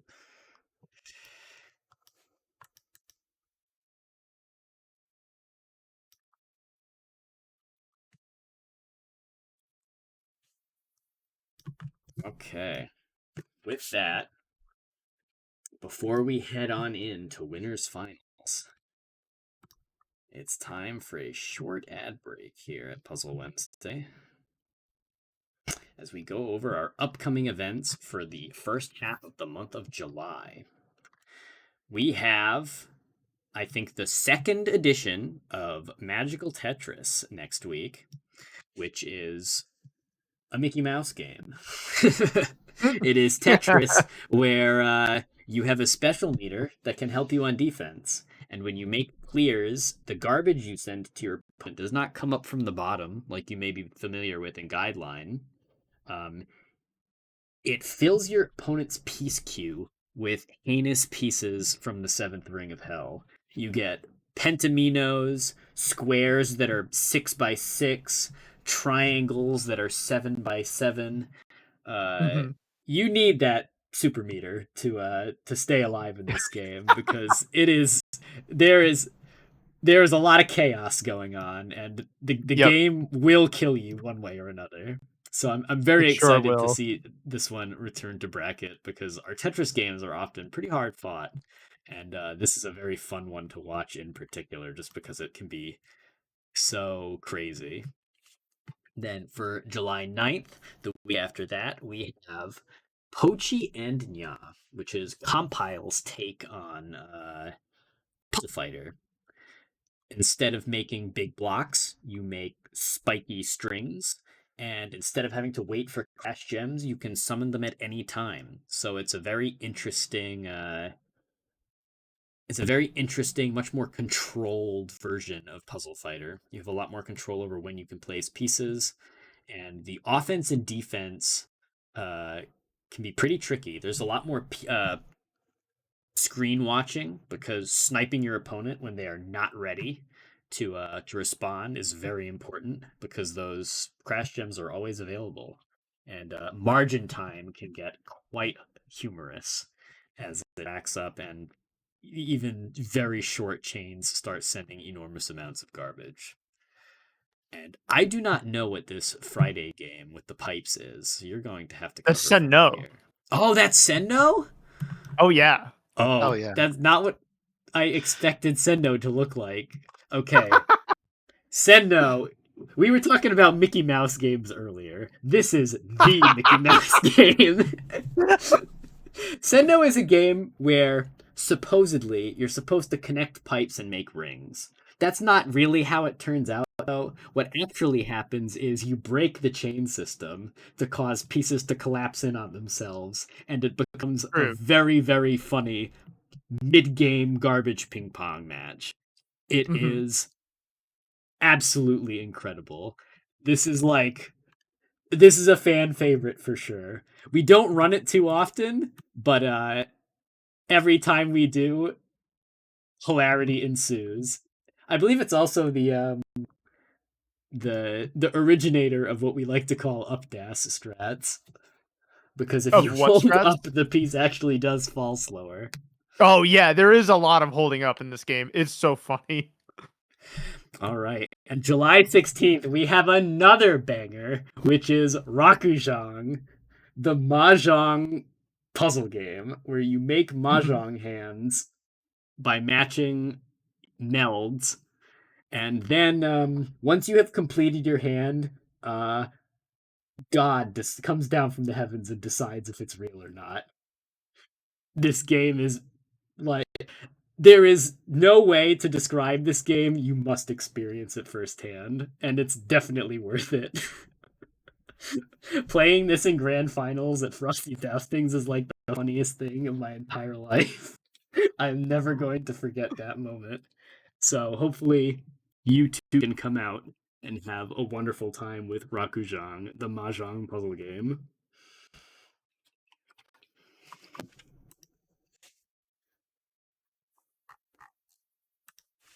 And with that, I believe we are ready to go on to winners. Winners finals? Or are we going into losers bracket first? Oh, looks like you're doing winners finals. All right.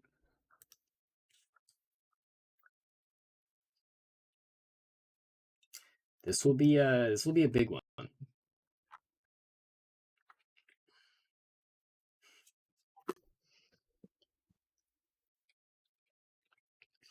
There is a lot riding on this winner's finals match. I believe whoever wins this is going to have a massive advantage going into grands.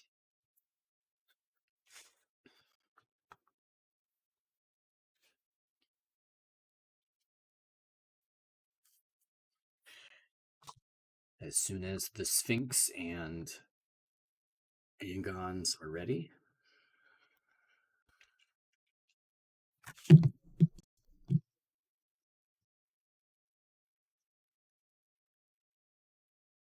All right, and you're going to get sent off into the loser's realm to play your match against Nightshine, who's made quite a bracket run here. Yeah, I'll be back, but good, good luck to you and CT. Good luck to you as well.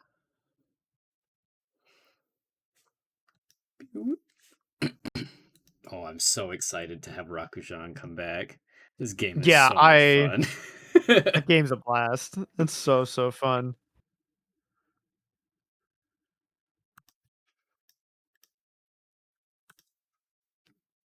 Oh, come on, let me in, Fightcade. I know you want to.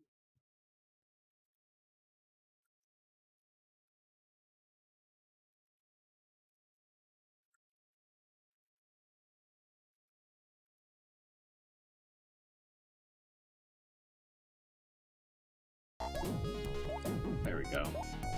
Took a second, but here we go. Just in time for the first fireworks to shoot off.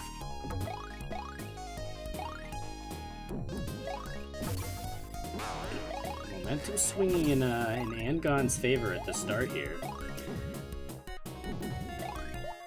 Putting up a little bit of a chain lead.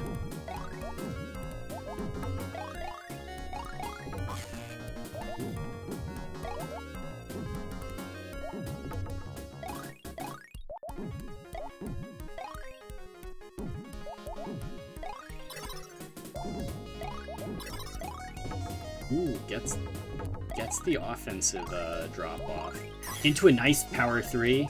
That's gonna give oh, and then the Sphinx misses the snipe.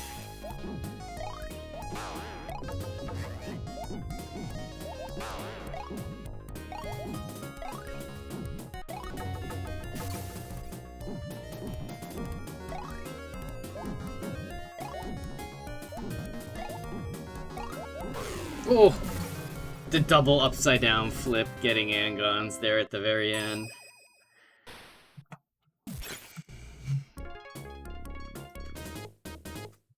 All right, double cherry start, double peach follow.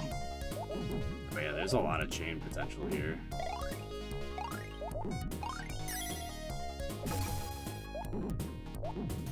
These are some pretty sweet chains.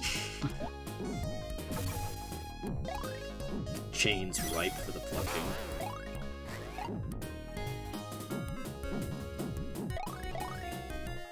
Or even clucking. Well played.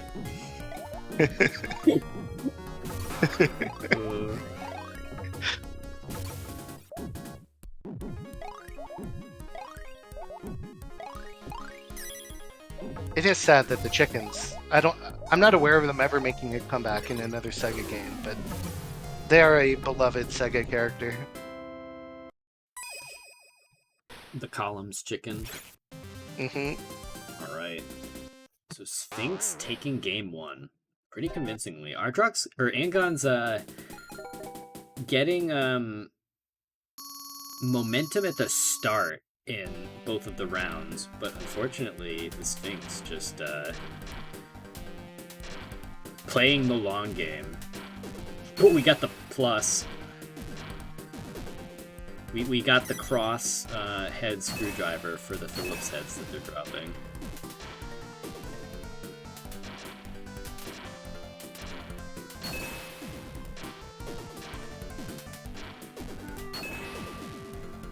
Oh my gosh, just these five chain? Okay, definitely. Angon's stopping to wait and make sure he snipes that poison because it would be absolutely permanent if it ever made contact.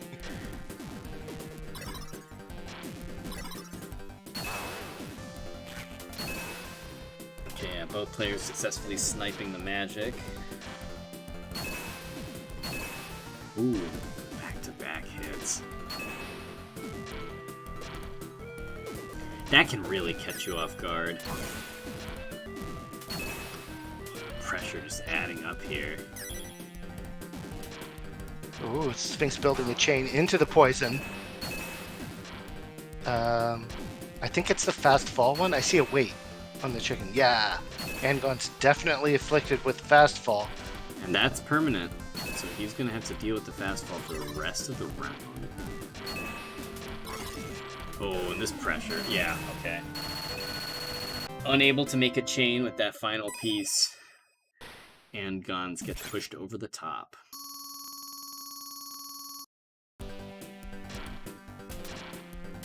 Sphinx looking to go up 2-0 here.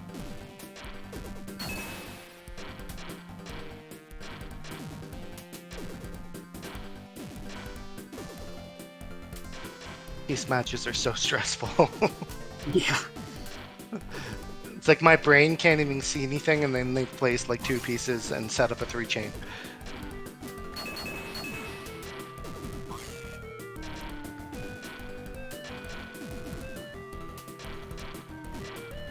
Angon's bored. Oh my gosh, 7 rings all connected. It's like the Olympics.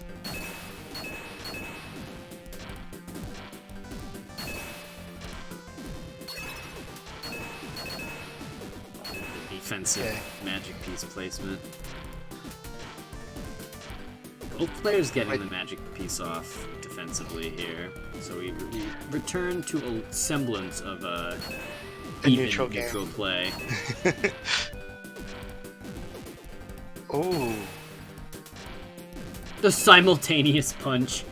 Just nothing happens. Except both players lose their piece.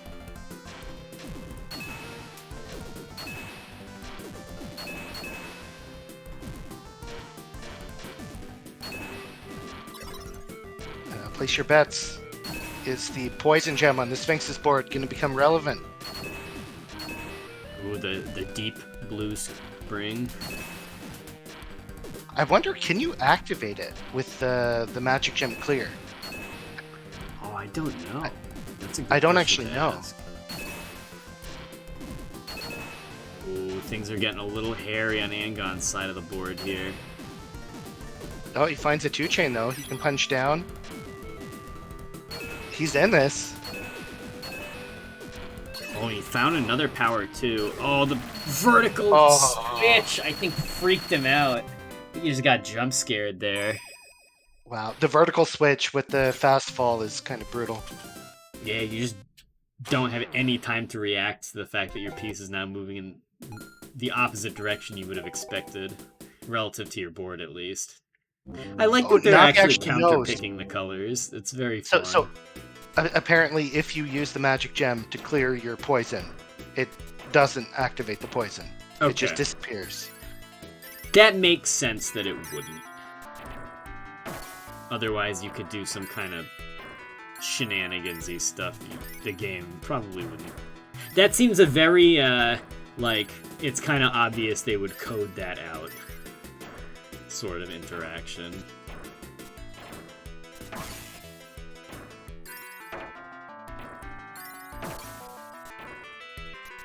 I don't know. They did put the 5-liner in the game, so That's true. that one wasn't necessarily at the top of their mind, but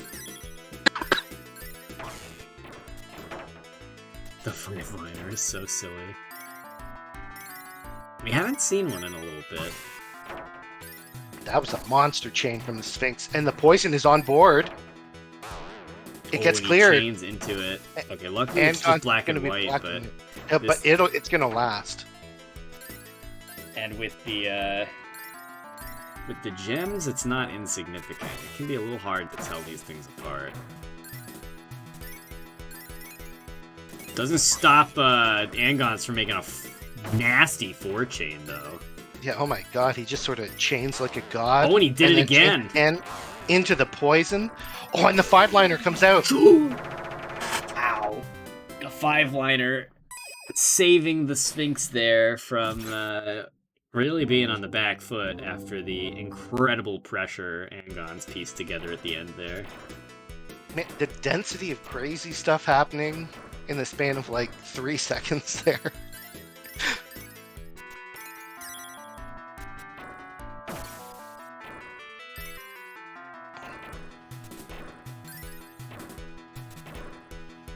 Sphinx sitting on 30, but waiting.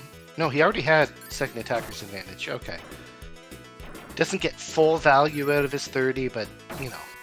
Oh, Angon's was really waiting for that blue piece, only to have it sniped. Forced to pivot. No longer can afford to continue to stack spires as he waits for that 4. Oh, the Sphinx not getting the poison. Like, Angon's is on top of that. He knew that poison was coming. Angon's waiting to drop the magic gem until the Sphinx was mid-chain, so he couldn't punch, and then managing to snipe the magic gem when it arrives on the Sphinx's side of the board. Pretty nice swing in his favor, but unfortunately, I do believe he is on the back foot! The all clear. Wow, the Sphinx with the sweep. Yeah, just untouched. 6 rounds in a row, I believe.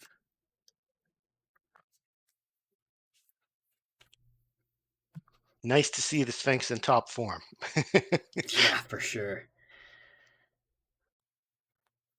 And that was seed 1 putting and up 2. some So crazy we've done- pressure, but the piece efficiency on the Sphinx's side is just so ridiculous. I guess we can hop into Rats' game. Unless Maro's game might be called against Navi. Oh, yeah, that would be a good match. Okay.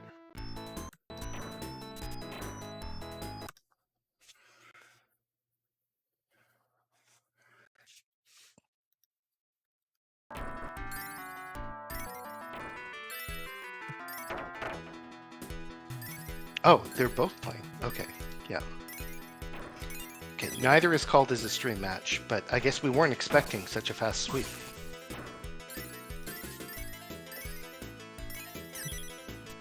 Yeah, this one had just started, so figured it'd be a that's better good. one to hop into.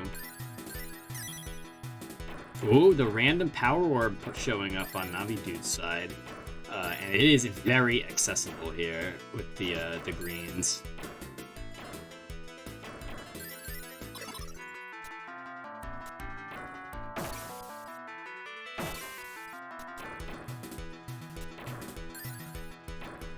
Okay, gets the green. Oh, the full clear. Navi had so much ammo on his board. Yeah, like, that's he's out of almost reach. painful. It does basically put him 5 lines ahead of his opponent, though, in terms of pressure. Since Maro does not have a lot of, like, offensive pressure on board either. I don't know, Maro had such a huge window to build whatever he wanted on his side, though. Yeah, Like- that's true. A good opponent can turn that into a 3-chain, no problem.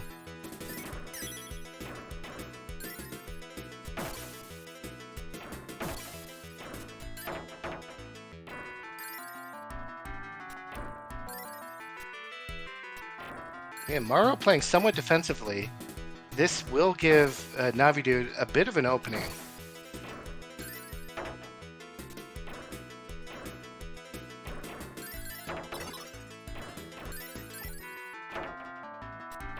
Okay, Navi Dude.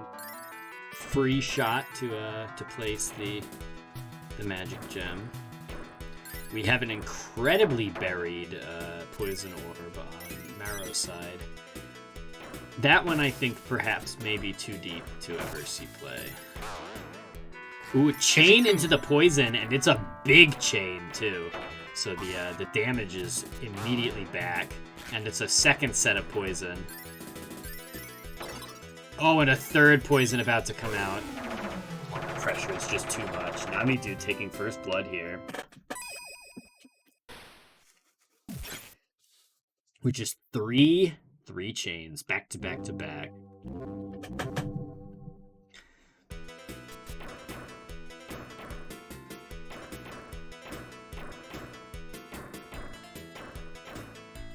This is gonna be a big 2-chain. Whoa. 3D.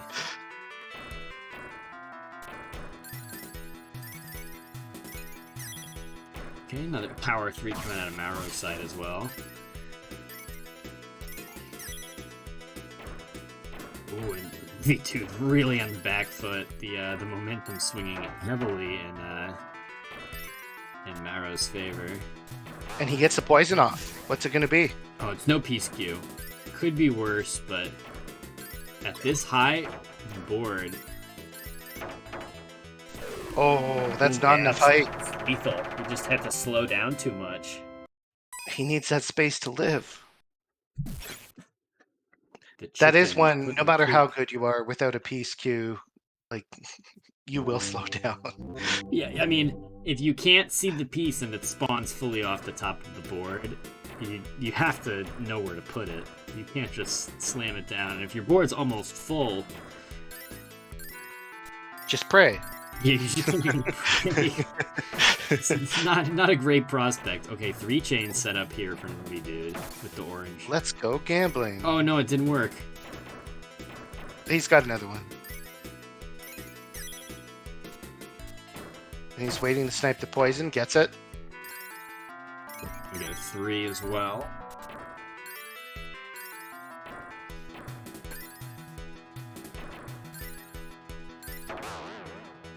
Okay, it's just a monochrome.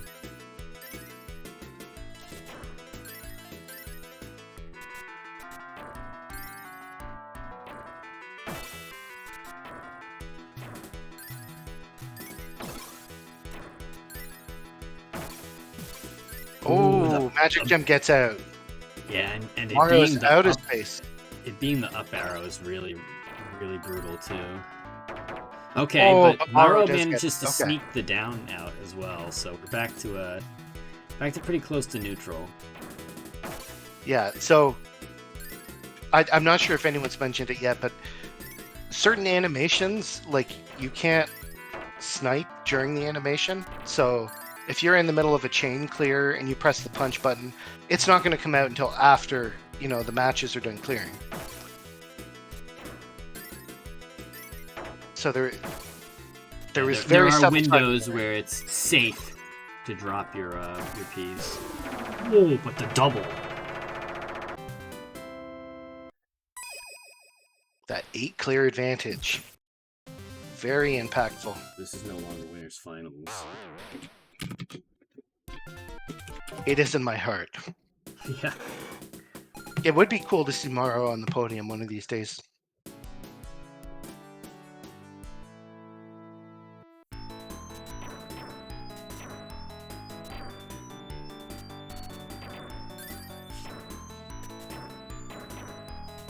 Unfortunately, the podium is away. Gotta win 2 full games to make it on. Giant 2 clear from Navi Dude. Maro countering with an enormous 3 chain. Oh, and the poison gets out. Let's see what it is. Maro waiting on purple. It comes. Finds It's it. not typed. What? No rotate? This could be round defining. Oh yeah, especially this late into the round with this much pressure on board. If you have a little more vertical space, sometimes you've got options. But Navidu is forced to basically wait that out, which puts him back significantly on pace.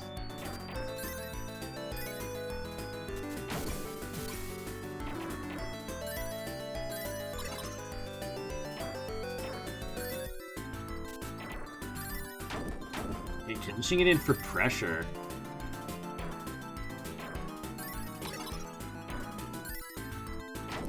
Oh, Navi gets Jesus. it. He just had to was YOLO a- and hope that the what? magic gem came out. 4, What is this chain? 6. What the freaking heck? Oh my! Oh well, whatever it. Oh, no peace queue forever. Goodbye. It's Oh, permanent. no peace queue at top board. No peace queue at top board, and it's gonna last for 55 Forever. seconds. Yeah. Well, props to Navi Dude for holding on for so long. He had no rotate. That did not knock him out. And he was back in the neutral game for a brief moment. For a brief until moment. the incident happened. A 6 or a 7 chain? Absolutely unreal. That's a chain for the record books. I don't know if I've ever seen a chain that big in this game. I mean, it's rare because you never really want them to be that big. Yeah, that's true. It is not efficient to make your chain that long unless you do indeed just get the lethal amount of poison damage. Like, if it had been no rotate, that's curtains. No peace queue at top board, also pretty much curtains. Unfortunately, that piece unable to be cashed in. The next queue not granting Mauro any oranges.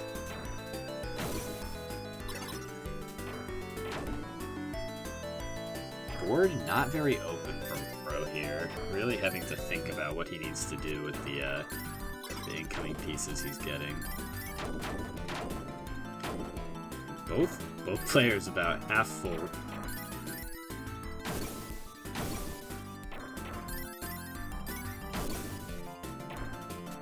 Navi's down sack is looking pretty rough, though. He's not quite able to find chains. Okay, there's one. That could be all he needs. He gets the poison out. What's it gonna be? Not. It's probably. I Reverse think it's controls? reverse controls. Yeah. Oh, that is so high. Mauro being lethal.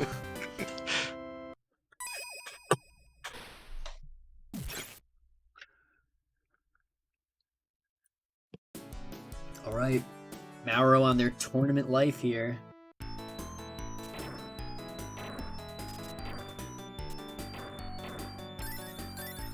A free little 2-pin. Oh, nice. Knight shines on a bit of a tear. They made their way through both myself and Rats, and now they have to fight Roderick Nee. Wow, the Puzzle Wednesday Slayer.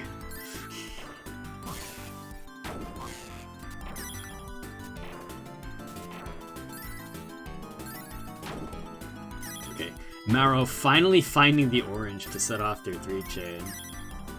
Hard to say if it was worth the wait, but... Navi Dude with a yellow, but not cashing in the poison. Okay, now they got it. Okay. They did it with the chain. Why get a simple clear when you can chain it? Okay, this permanent poison orb coming into play here. There it is. Oh, unfortunately, it's an all clear orb.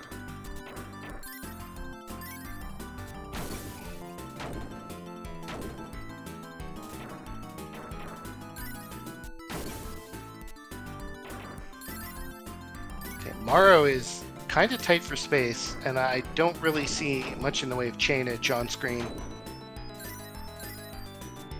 Yeah, board state not looking super healthy.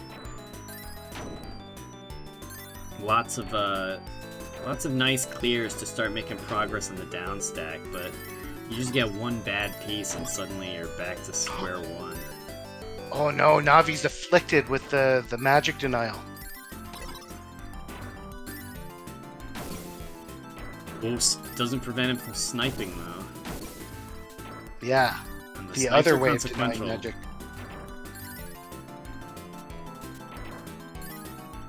Ooh, nice. These 2-chains though. It's Mauro's make turn some to not progress have down much their board. chain. Well, I wonder if that was an overroad. Okay, no, he gets a 2-chain out of it. Ooh, big 2-chain. Oh, there you go. Oh, but the punch momentum is definitely in Navi's favor right now. A 3-chain for Navi. Okay, the 3-chain does lock Navi out of the punch button long enough for Moro to cash in a magic gem.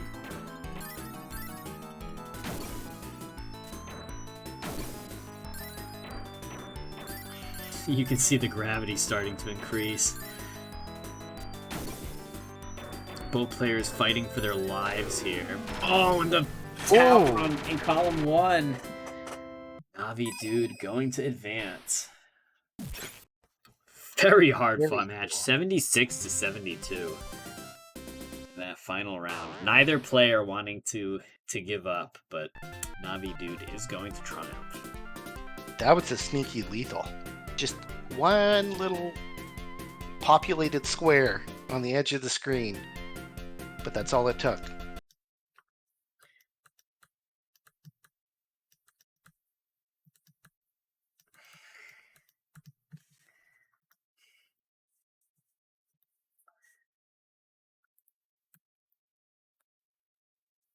Okay. Whoa, I've never seen this before. Nightshine's fighting Roderick right now, right? Yes. Well, they're currently registered as offline. Oh, on what? my screen. I've seen that. I don't know what causes that. I think the FIQ network's just glitching out. Is it letting you spectate? Well, they're no longer in match, so I'm not sure Okay. if it was an error or if it was a.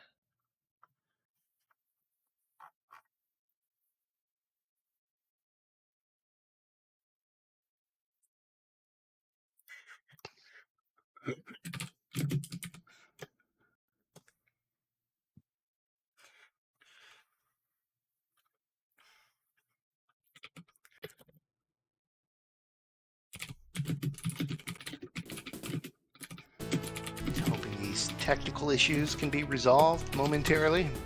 I do see both players returning to normal in the lobby.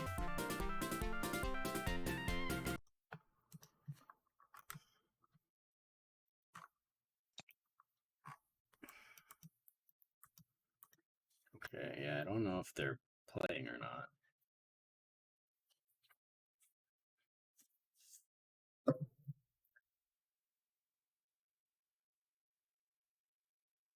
I mean, I don't think they are because they're both Roderick won. available.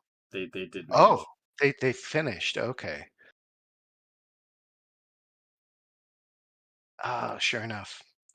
Okay, that means our next match will be Navi Dude versus Roderick Nee. I've got to say, top 4 seeds are top 4 players, so good job on the seeding.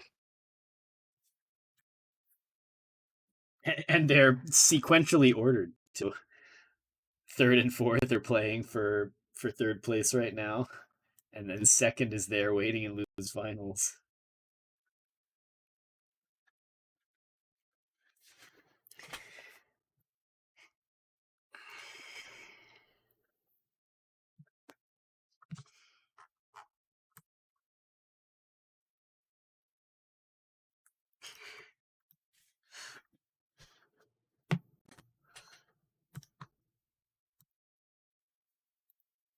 All right.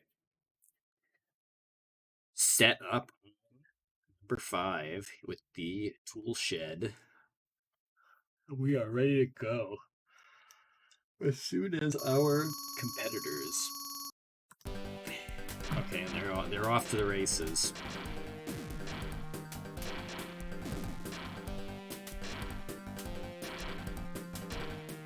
I have no clue if this is gonna work. Okay, didn't work how I thought it did, but it worked well enough.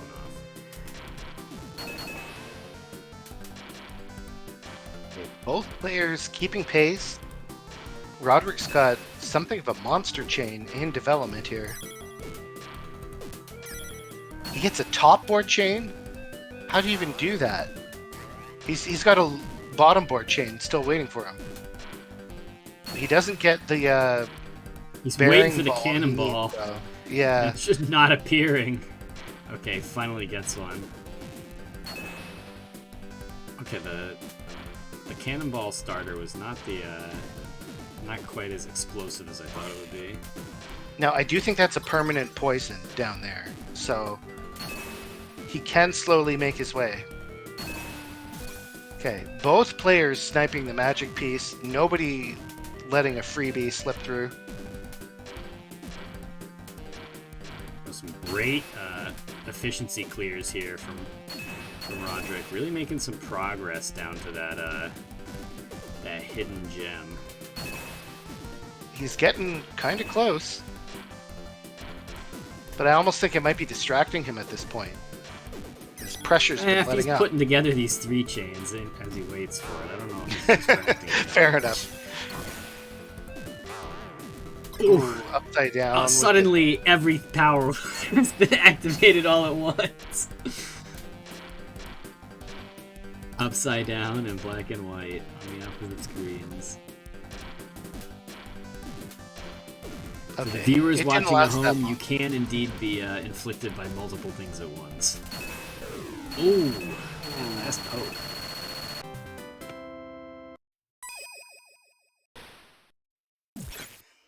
Navidu drawing first blood here.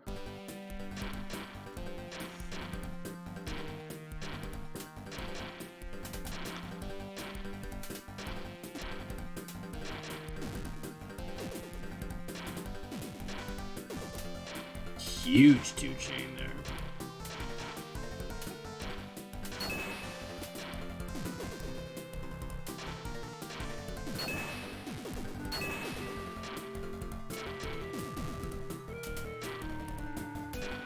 Roderick holding the 30.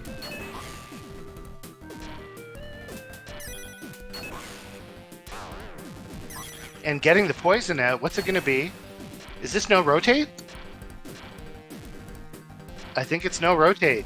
Yeah, I'm not seeing any rotations, so I can only assume.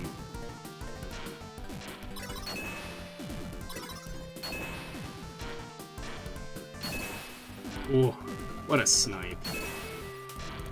Not easy to get those hold down snipes on the magic gems. Your timing is pretty tight. Still, big respect to Navidude for making it through the no rotate for so long. Yeah, he had a really good pivot. He looked at his multi-queue and he saw that the instead of having to wait out the no rotate, he could slam the piece he had off to the side and then just commit to a different piece, and that would give him everything he needed. Oh, that's such a sad all clear. So that all clear also destroyed a poison gem. Like, really? There was nothing good about it. And it's going to give Roderick the opening he needs to turn the tide, potentially. Roderick does have a lot of digging to do right now, though. Yeah, the lower half of his board not looking particularly spicy, and yeah, the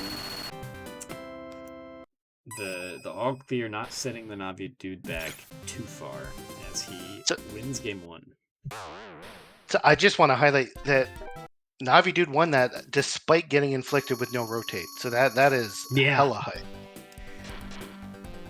It's, especially as a more beginner end player at this game, no rotate feels like it just destroys your ability to play. But the good players, prove that that's not true.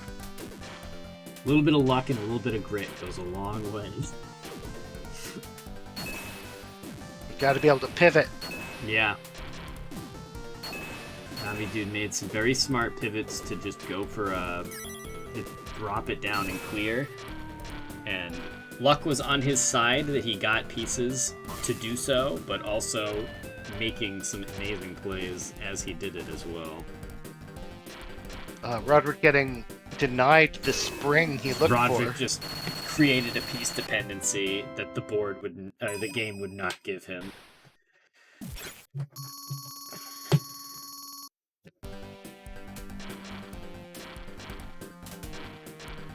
It would have been funny if the game gave the same piece 3 times in a row off the start.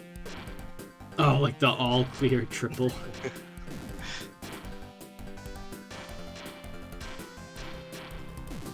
Ah. Roderick had a lovely chain,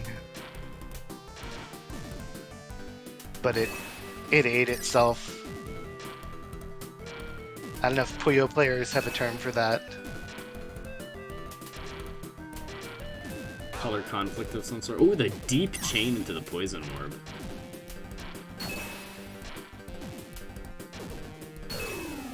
Oof, Roderick just unable to mount an offense. And Navi Dude is going to take it. Quick 2-0. Wow. It just the last two games for Roderick, just really unfortunate piece dependency luck. I'm impressed. And like Angons and Navi Dude fought in winners semifinals, and it was a really tight match, 2-1. So now that they've got a first to three in losers finals, I can't wait to see how it ends up. You know, it really could go either way.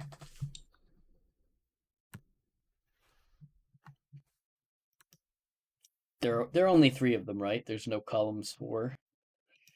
Oh, there's more than 3 columns games. Well, I mean, there's but- more than 3 columns games, but there's not more 3 consecutively because there's like the Sakura Wars there's- columns and There's stack columns, which is kind of columns 4. It's it's similar to columns 3, and it's a successor game, and then columns 97, and then a bunch of console or like home versions.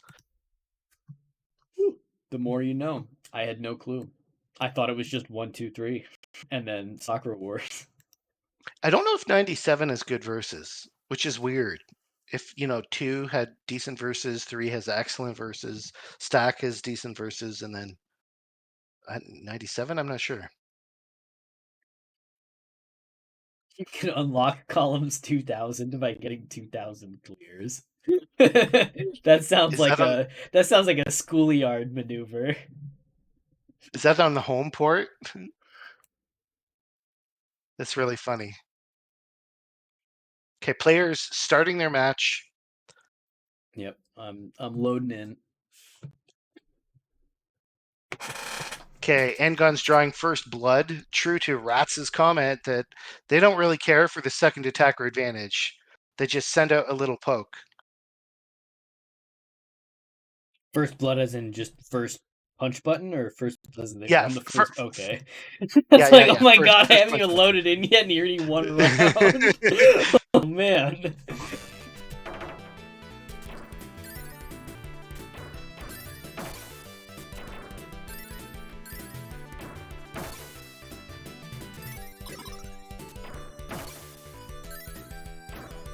Angon's in a pretty sour spot here, as I queued in to watch. Okay. Ooh, the snipe coming out slightly early from Navi, letting Angons cash in that magic gem. Forced to use it defensively.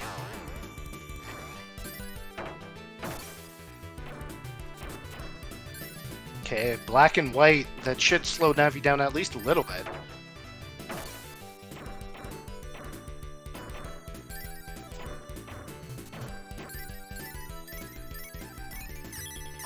Ah, wow. Oh, the Chain from perfectly Navi. timed counter punch.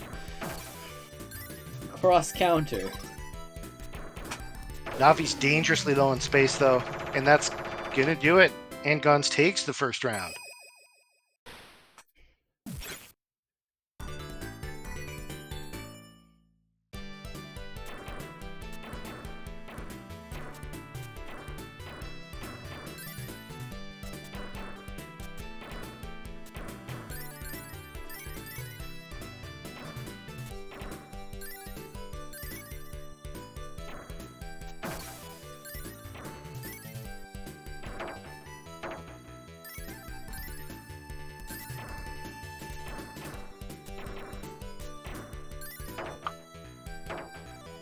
Ooh, big 3-chain.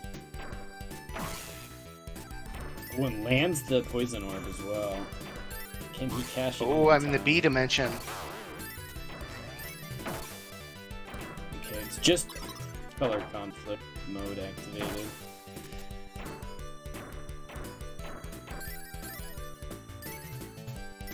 Oh, another big 3-chain, and that's going to be a sticky one.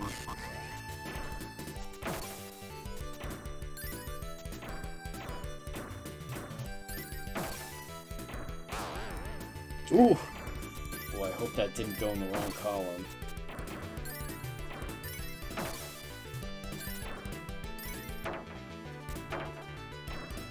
Oh man, this one's lasting forever.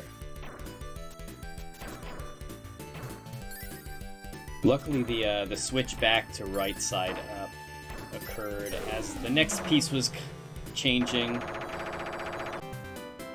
Okay, Navi Dude gonna put one up on the board as well. We got a match in round one, or in game one.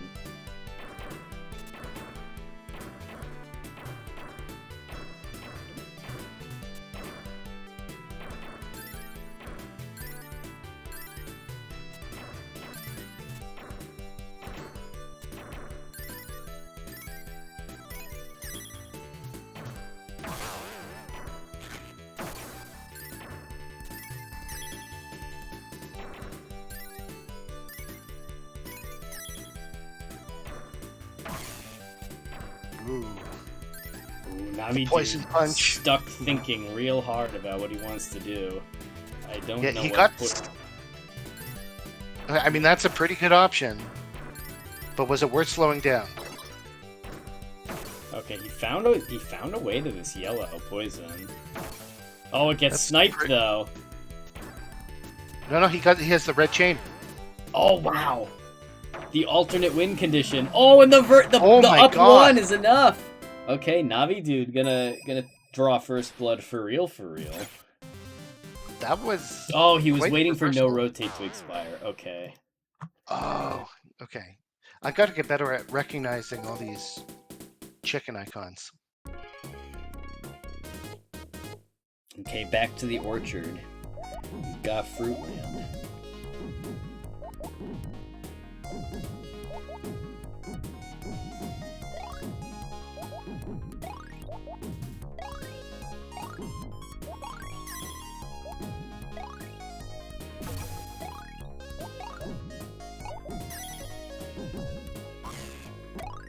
Oh, Angon stinks out the poison. And he snipes Navi's poison.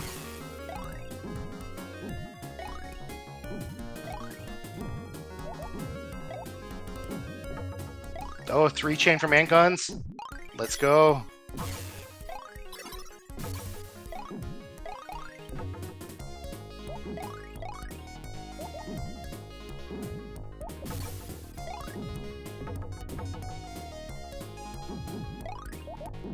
Yeah, Archive saying that Navi actually likes just giving the first poison to his opponent. And you know what? Swung out of nowhere. I don't know how Angon's lost that. He looked like he was so far ahead for so long.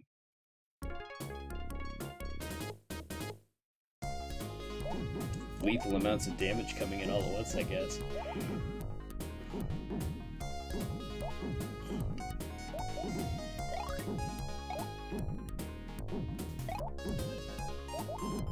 Oh, this peach drop in the middle is going to be worth 10 trillion points.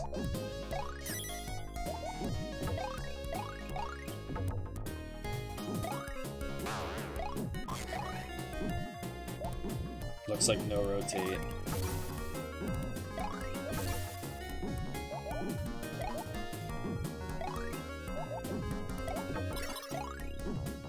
Big power too.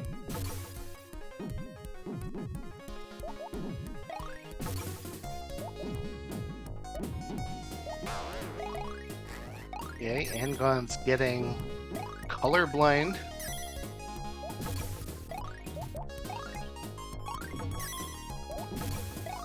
Oh, and there's so much damage!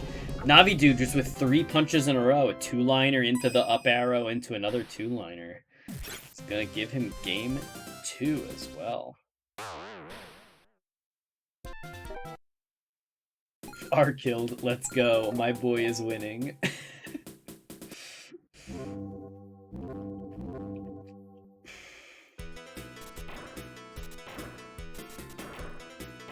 One of the things that I pay attention to as we play puzzle games is divergent points at round start. Because, like, in Puyo, if you watch top-level play, sometimes, like, 6 or 7 pieces in, the 2 players will still have, like, an identical board. And in this game, it's like, even the first piece is very rarely the same. Which is definitely Columns vibes. Like this is a game that is extremely chaotic, and you just have to think in the moment. Oh, So yeah, I think definitely. quite often there is no, like, quote-unquote correct play. Yeah, but the fact that you don't really want to make any more than a 3-chain really changes the calculus on how you build your That's true. stack. Yeah, that equalizes a lot of moves on a neutral board.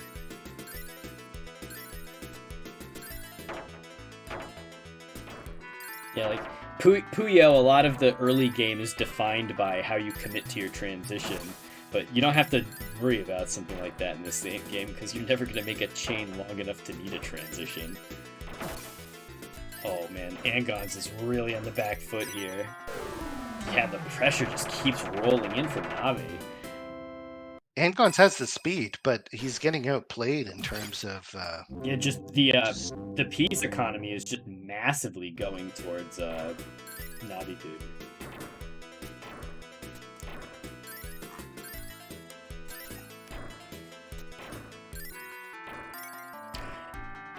Navi dude isn't making significantly more clears than Angons. He is just getting significantly more value out of every clear he does. And it's really adding up.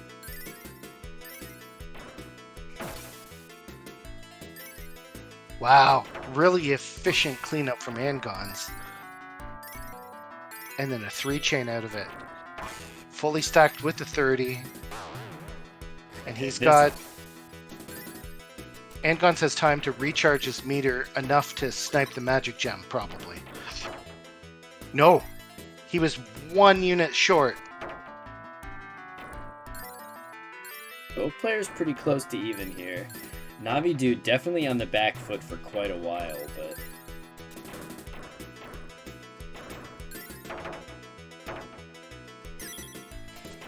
Angons finds that 3-chain. Poison Gen comes out. Both players with the Poison Gen on screen. Navi dudes is very accessible. Just 1 green away. Finds it.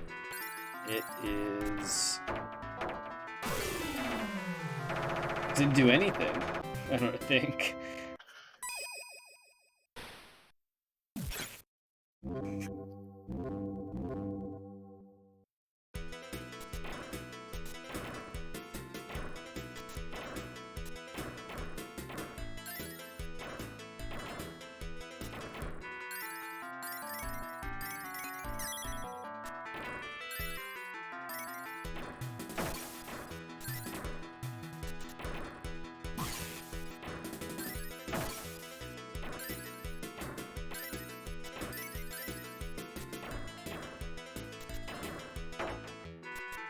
Okay, I think Navi dude currently up in terms of momentum here. Yeah, Angons has a bit of a bunch of half-built chains that didn't have favorable RNG, and so he couldn't quite find the 3-chain he needed for a Poison Gem. Ooh, Angons let go of down right as his piece lock. He tried for the timing fake out with the snipe. Okay, Navi But that didn't work on Navi Navi also dude. getting sniped as well.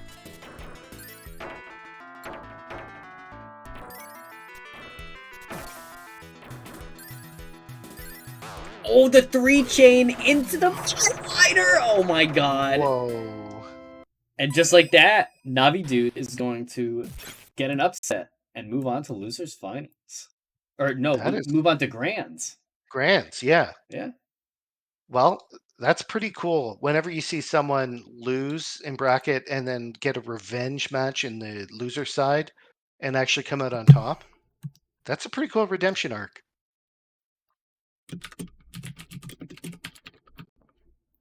All right. Here we go. Maybe not the final set, but the final matchup of the evening begins with Arkhild versus, or aka the Sphinx, versus Navi Dude.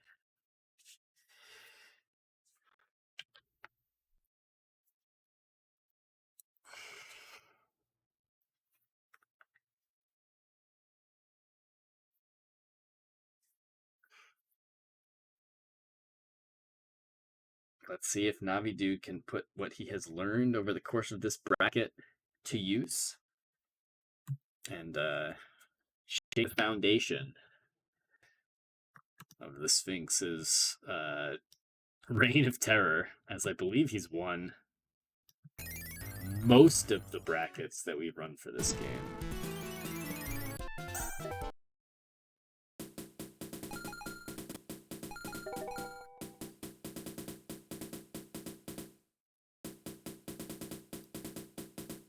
Okay, players electing for option 3. I think, is that the fruit? No, that's the gems, just with a different background. Mm.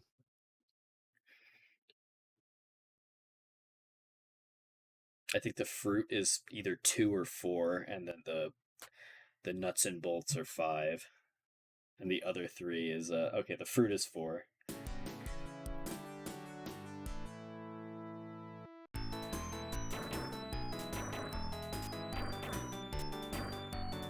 So Navi's coming in hot. The Sphinx, by comparison, has been cooling down for all of loser's bracket. That might be an advantage. It might be a disadvantage. I don't know.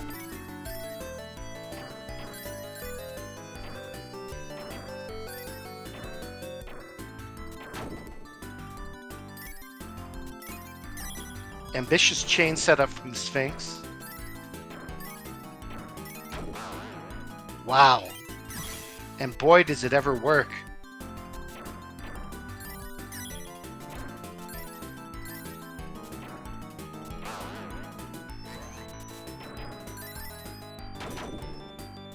Okay, Navi does get the magic gem off. Is that a permanent poison? It is, yeah. Well, regardless, the Sphinx clears that poison on board. It is the all clear. The screen was relatively empty, so it's not the end of the world that it's gone. Oh my gosh, how long is this upside down gonna last? Oh, another huge chain. Oh, it's another upside down. Oh, and the spike. That was a pretty hefty attack.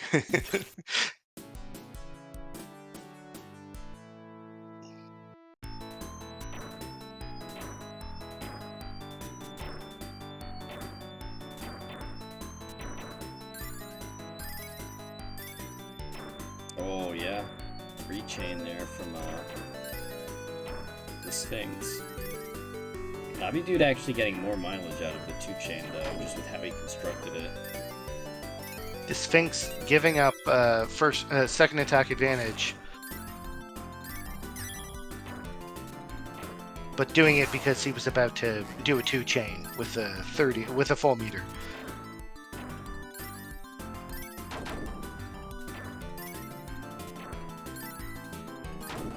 Yeah, Navi Dude definitely stopping to think about the placements here. Not having the easiest time adjusting to this no color. Oh, I'm surprised the Sphinx cleared that. He cleared a simple match instead of sniping. Because like I said, when that clear animation's happening, your punch button's deactivated.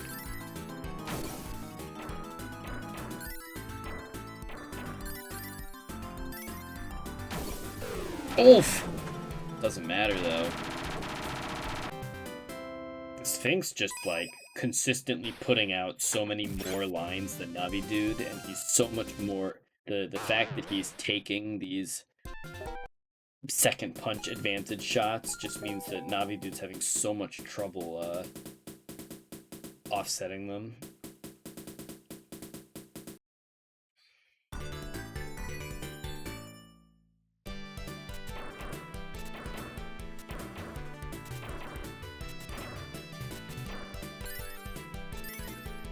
Wow, nice little free chain there from Navi Dude.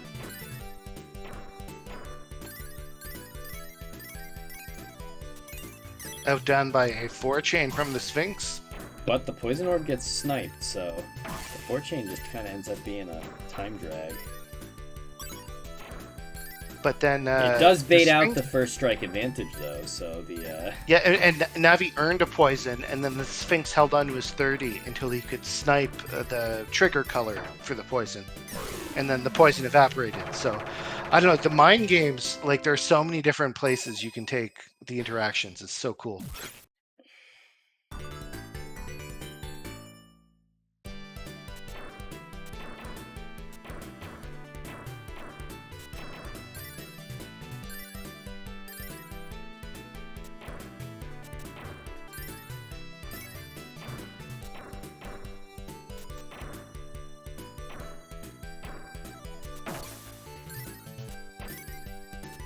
Another 4-chain from the Sphinx.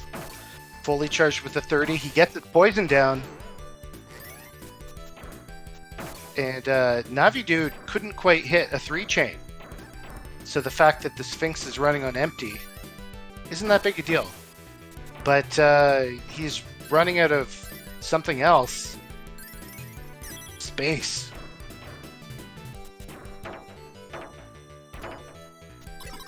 Oh, wow, he's cleaning it up so well. Okay, great snipe from Navi Dude getting the magic gem. But another poison comes out, and the Sphinx pauses just a moment to snipe that magic gem. So Navi Dude doing a good job dealing with the no colors and getting a very beautiful 3-chain there down the middle of the stack. This damage is just so hard to get through. The pressure is relentless.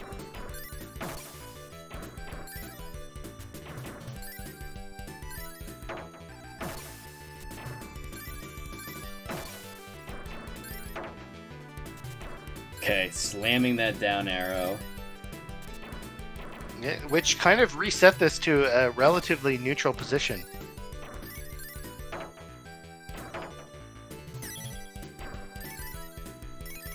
Ooh, power 2 into a 3-chain.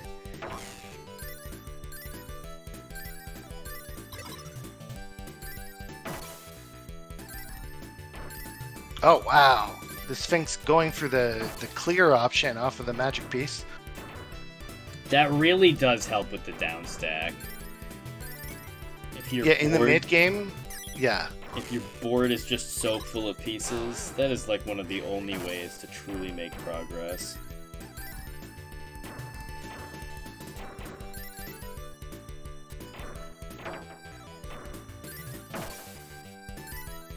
Alright, momentum is pretty solidly in Navi Dude's favor if he can keep up the pressure. But Sphinx just slamming out these chains, managing So the to mount Sphinx is up and- close to the next magic gem, so... And there it is.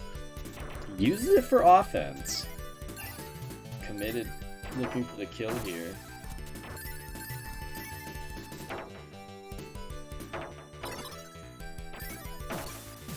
Oh, and he snipes... Great snipe. Oh, man, this is so fast, so intense. Oh, Navi Dude really needed that pink gem. And the snipes from the Sphinx just absolutely brutal. That round went to 97 on the Sphinx side. That's crazy. Almost hitting that triple digit. Gonna break the line counter.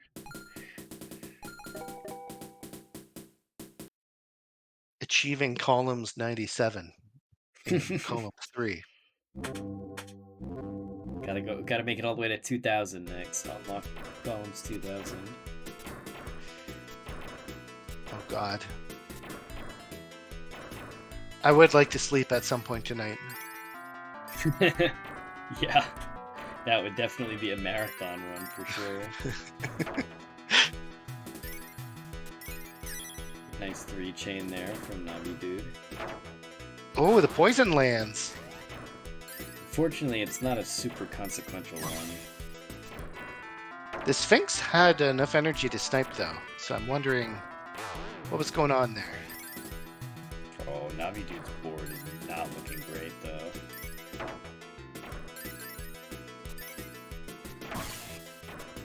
These 2 chains are Ooh. helping, but I don't think they're enough.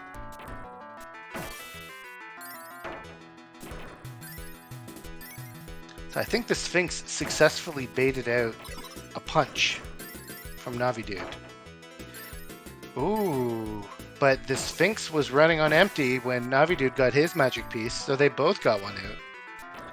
Oh, and Navidude's board is just... And the Sphinx is now on tournament point.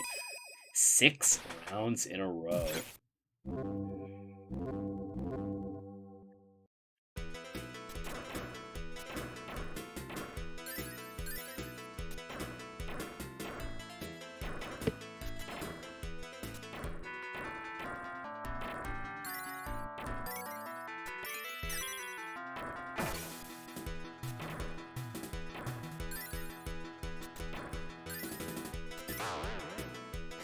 Okay, big 3 chain. That's Yeah, an what is instant that? 30. There's like a weird water thing on the chicken's head, and its screen is flashing red. I actually don't know what that I poison think is, it but it's might gone be now. no rotate.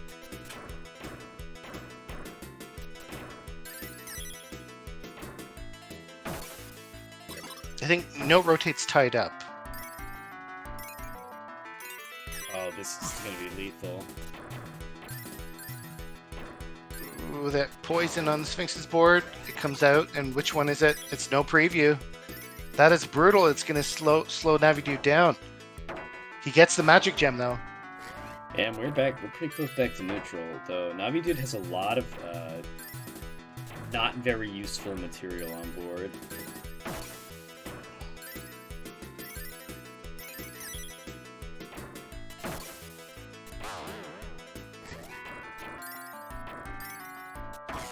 Oh, Navidude cleared the poison gem right after it converted.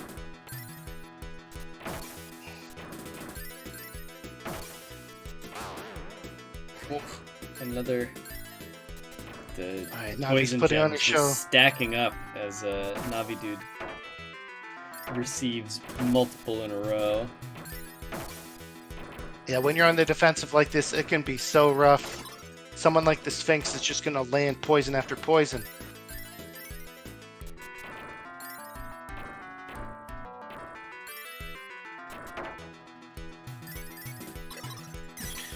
Ooh. Oh, spike is enough. The up arrow into the attack, closing it out. The Sphinx with a very dominant run. I do not think they dropped a game the entire bracket as they once again reign Yeah, atop geez. our Columns 3 tournament. But GG's to all the players. Thank you so much for coming out. This bracket was mega hype, and it's all because y'all showed up. So I really appreciate it. One last congratulations to our victor, the Sphinx. But before I let you all go, another quick summary of our upcoming events. Next week, we have Magical Tetris, the Tetris where the damage you send is really funny pieces in your opponent's piece queue. Pentaminos, hexaminos, 3x3, 4x4. I think you can get up to like a 7x7 square and like a 9x9 triangle. It's absolutely crazy. As you make clears, you get to fill up a meter that will clear a large portion of your board and even things out so you can make a recovery. You really need it. This one's a very, very funny Tetris to play and very fun Tetris to watch. So I hope you guys come out for that one. Then we have the return of Pochi and Nya, another Puzzle Wednesday favorite. This is Super Puzzle Fighter, but made by the Puyo developers. The crash gems are on demand. You can press the B button to to turn your current pieces into crash gems at any time. And instead of making big blocks, you make spiky chains with T's and splits in them to rack up points. Then on July 11th, we have the Brain Expander as Senno returns. This game is meant to be one thing, but it is just so broken complementary that it's just absolute chaos. There's holding up the stall. There's breaking the game's systems to make invalid combos that send 10 full boards worth of damage. It's just absolutely crazy. The mid game is like has you holding your breath for minutes on end. It's just absolutely crazy. And then on July 16th, another Puzzle Wednesday favorite is Simple 1500 series Rakujang the Mahjong Ochige, which is the game where you match Mahjong pieces to build Mahjong hands. And then once you have fully constructed a Mahjong hand, the curtains close and a little girl comes out and she basically spins a wheel and a million different things can happen. Sometimes it closes out the hand, sometimes it doesn't. It's it's amazing. I don't know if there's any other way to say it other than that the vibes are immaculate, and I hope you will come out and experience this wonderful game with us. With that, that's a wrap for us for tonight. Unless somebody has a hidden raid that we want to go on, I think I'm just going to send you all to bed. Do we have any comments from UCT before we call it a night? No, just keep playing columns, keep punching people at columns, and we'll see you all next bracket. Yep. All right. See you all next time. Good night, everybody.